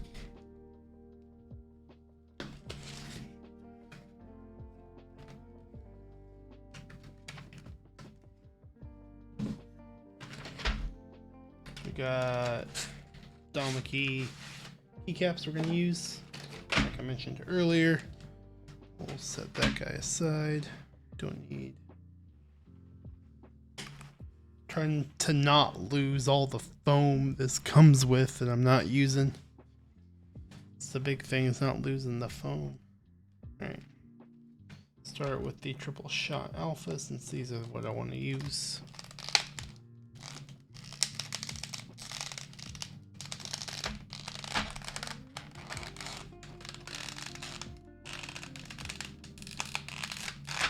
I am thinking we'll do the light blue accent kit it comes with. I think that'll kind of help it, the blue color of the case, pop a little bit more.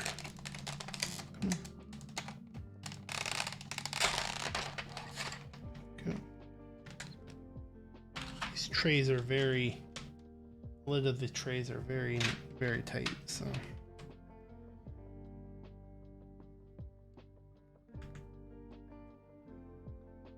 Does have a good amount of flex, which is really nice.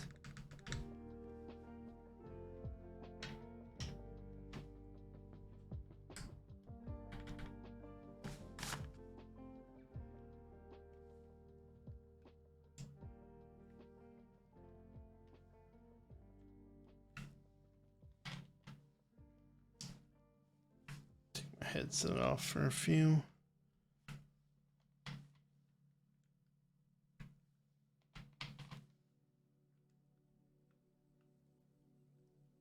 Yeah, that's nice. It looks like these keycaps can easily come off without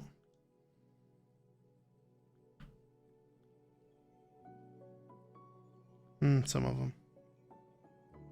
Yep. Looks like the keycaps can come out without removing the switch, which is nice.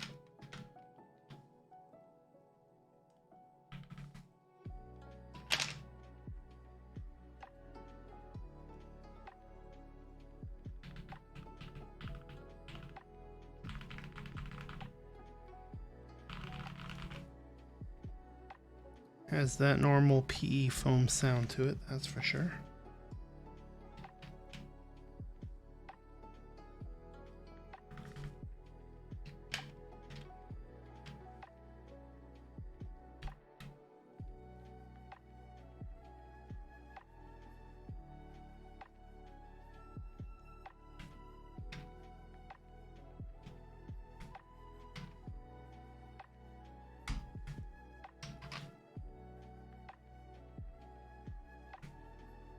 Trying to think. I'm thinking maybe we'll do for our 2 configs, we'll do with and without PE foam.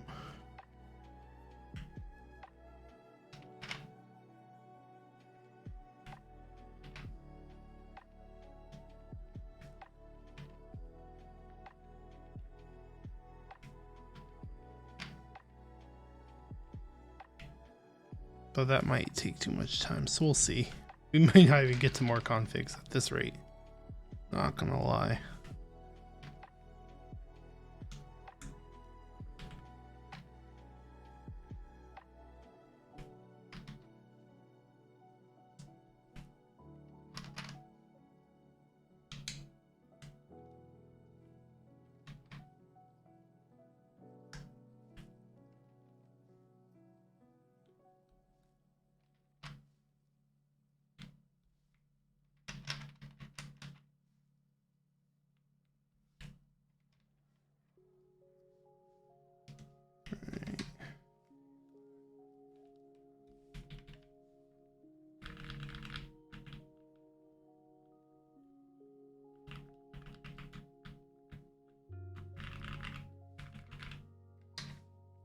Definitely has a lot of flex to it. I can feel it even just typing like this. I can feel it flex a little bit. That's crazy. Definitely think this is the flexiest board I've built or used even.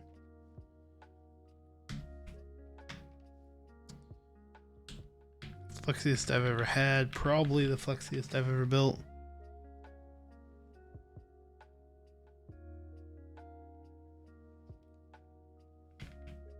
The Thera was pretty close, but I think this beats it. Yeah, I think this beats it a little bit. Now that could be because I have less case foam in it than we put in the Thera.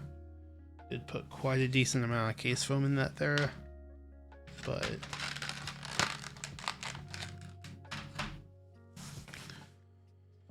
I remember correctly, it was built with all of the case foam that was included. So I think it was 3 separate 1mm sheets. Included foam.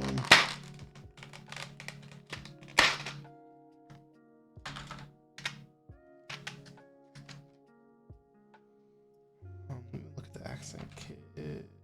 It's the okay, so F row will do these guys.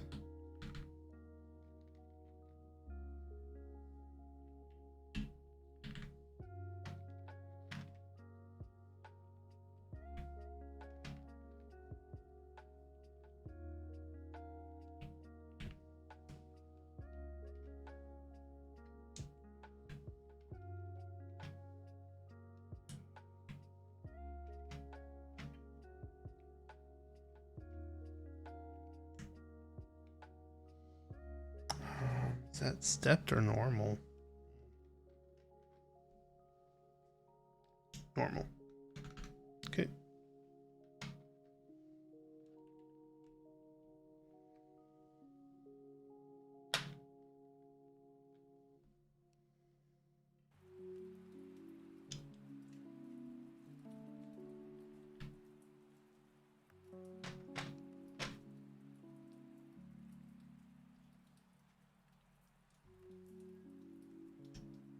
Then we need insert.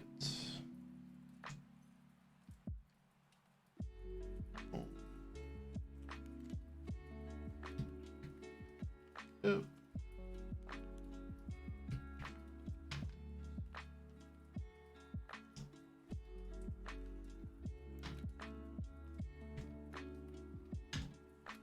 Down. That should be print screen.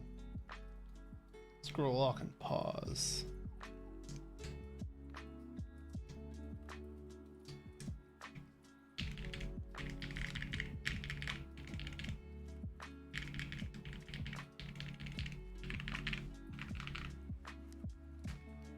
Right. 1.5, 1.5, 1.5, and 1. So we don't need any of these guys. Get into the next batch. Keycaps. Close. Alright.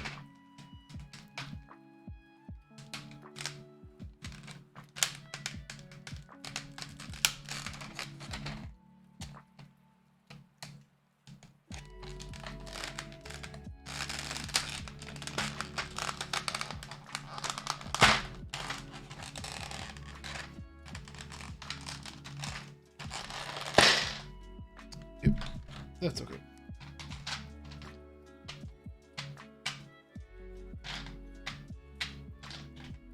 These trays are still better than GMK trays in my opinion. Even though those lids are a pain in the ass to open.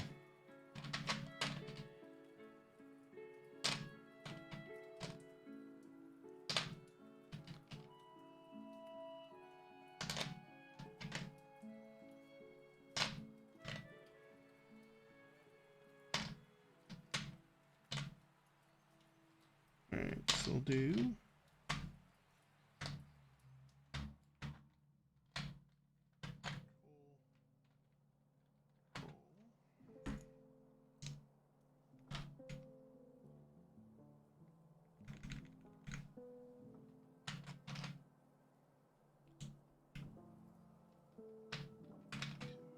code.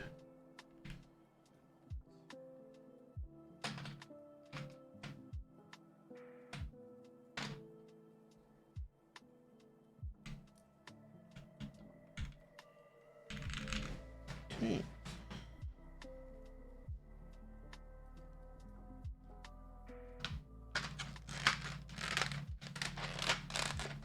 Next, we're going to dig into the colored accents.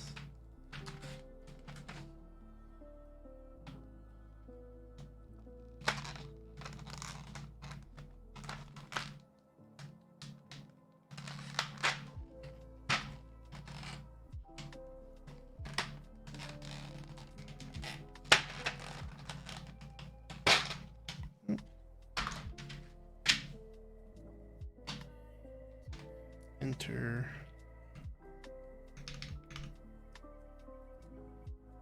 Grab our arrows.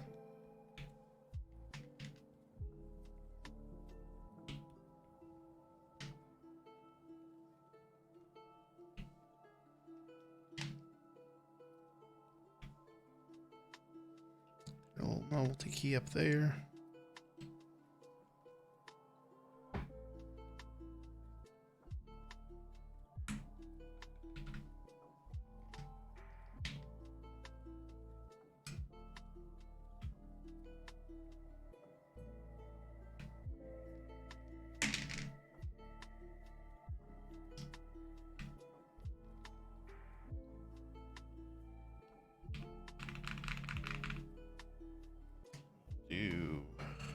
We just need our spacebar.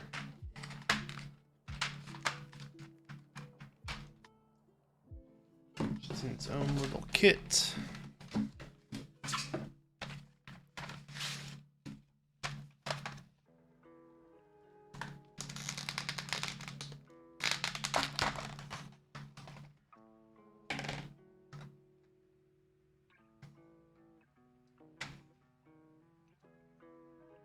Yep.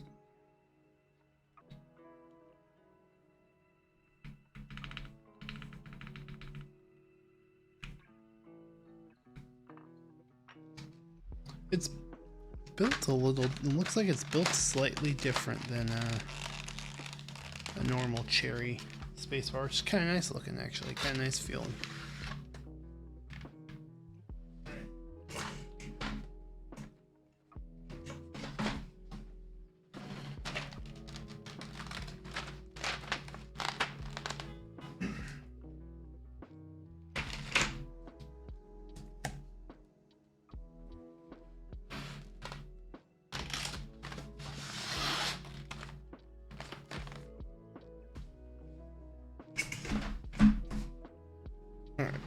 Then for that last spot, we're gonna go ahead and stick the artisan on.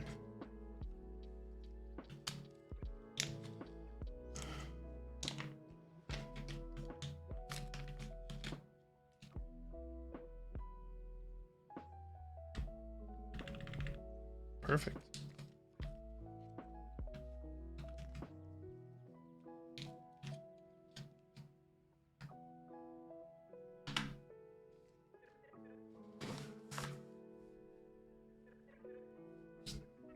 Got a nice typing angle, pretty steep typing angle. The front lip's pretty tall compared to the suit.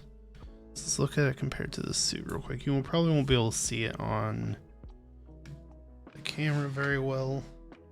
Looks like this typing angle's a little steeper than the suit, but I could be wrong. Hmm. Sorry, it's not as steep as the suit. The typing angle's a little less. Front edge looks a little thicker than the suit. Front edge sits just a hair higher. The angle is a little less, which is kind of nice. But this flex is insane. The flex will be able to seen by people on ThicThock the best, but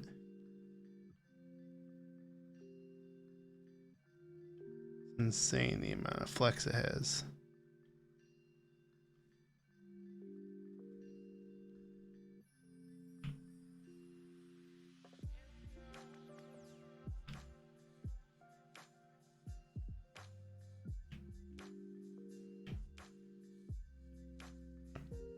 And this is why having the two separated PCBs is really nice, because of this flex here. This flex is like a 60 or 65% board would in this case, but it's a TKL, because you see this is not moving at all. I push this, this is not moving at all, which gives this nice flex. You can see the entire PCB right here moving. And you see this move and you see nothing there.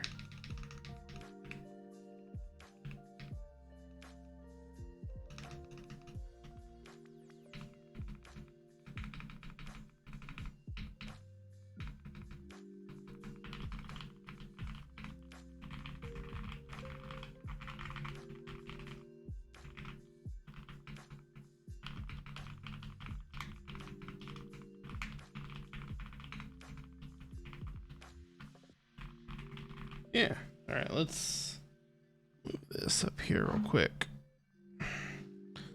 We're not gonna bring up monkey type or anything like that because I don't have it plugged in. I don't have the daughter board plugged in. But let's listen. Let's go ahead and take a listen to this. So.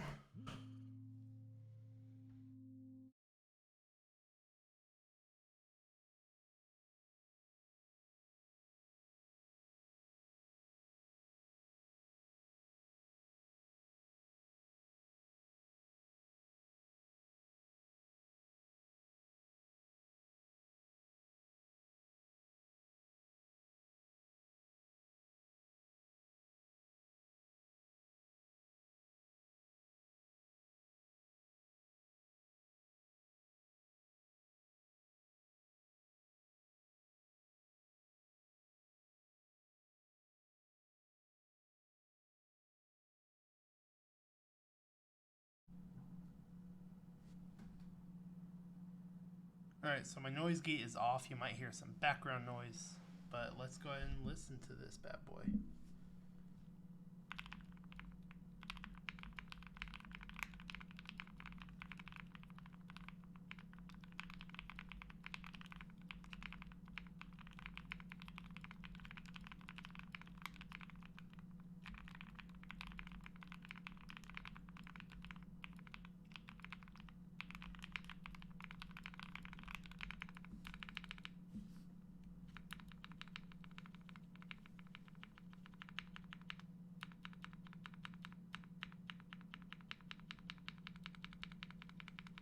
Probably going to hear a little ticking in the space bar.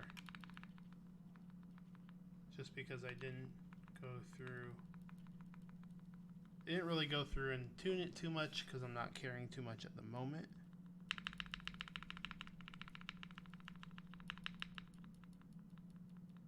You can hear some on the right side for sure.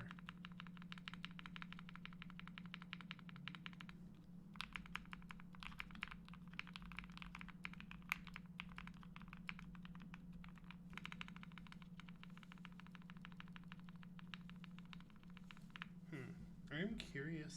Let's take, since we're here, it's nice and easy. I'm not liking the way exactly how it sounds on the spacebar.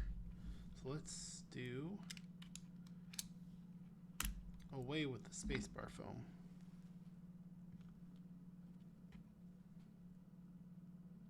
It's a curiosity thing. Super easy to just pull out.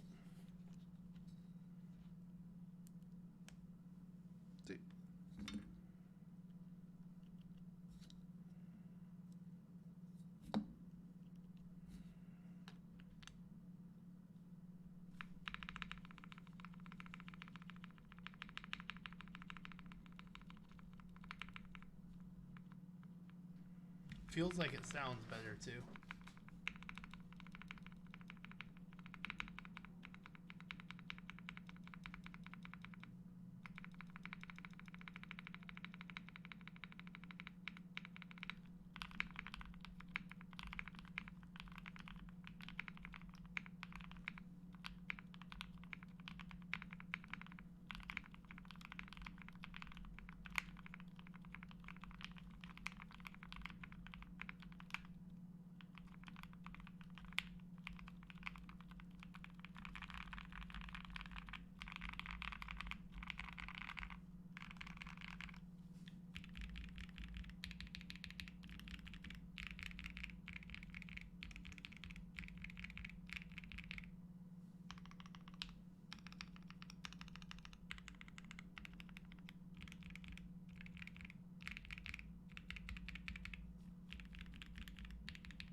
Yeah.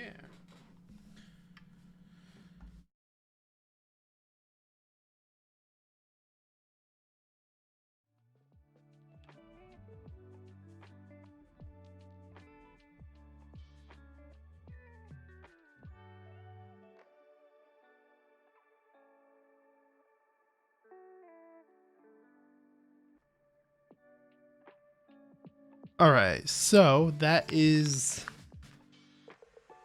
with all the foams included.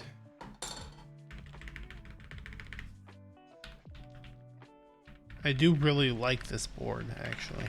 And I do like this keycap set on here. I feel like it helps make the navy pop a bit. Because normally the navy looks a little dark on this board, but right now it's looking pretty good. You can really tell that there's some blue in this. Alright, so I was planning on doing more config testing. However, it is currently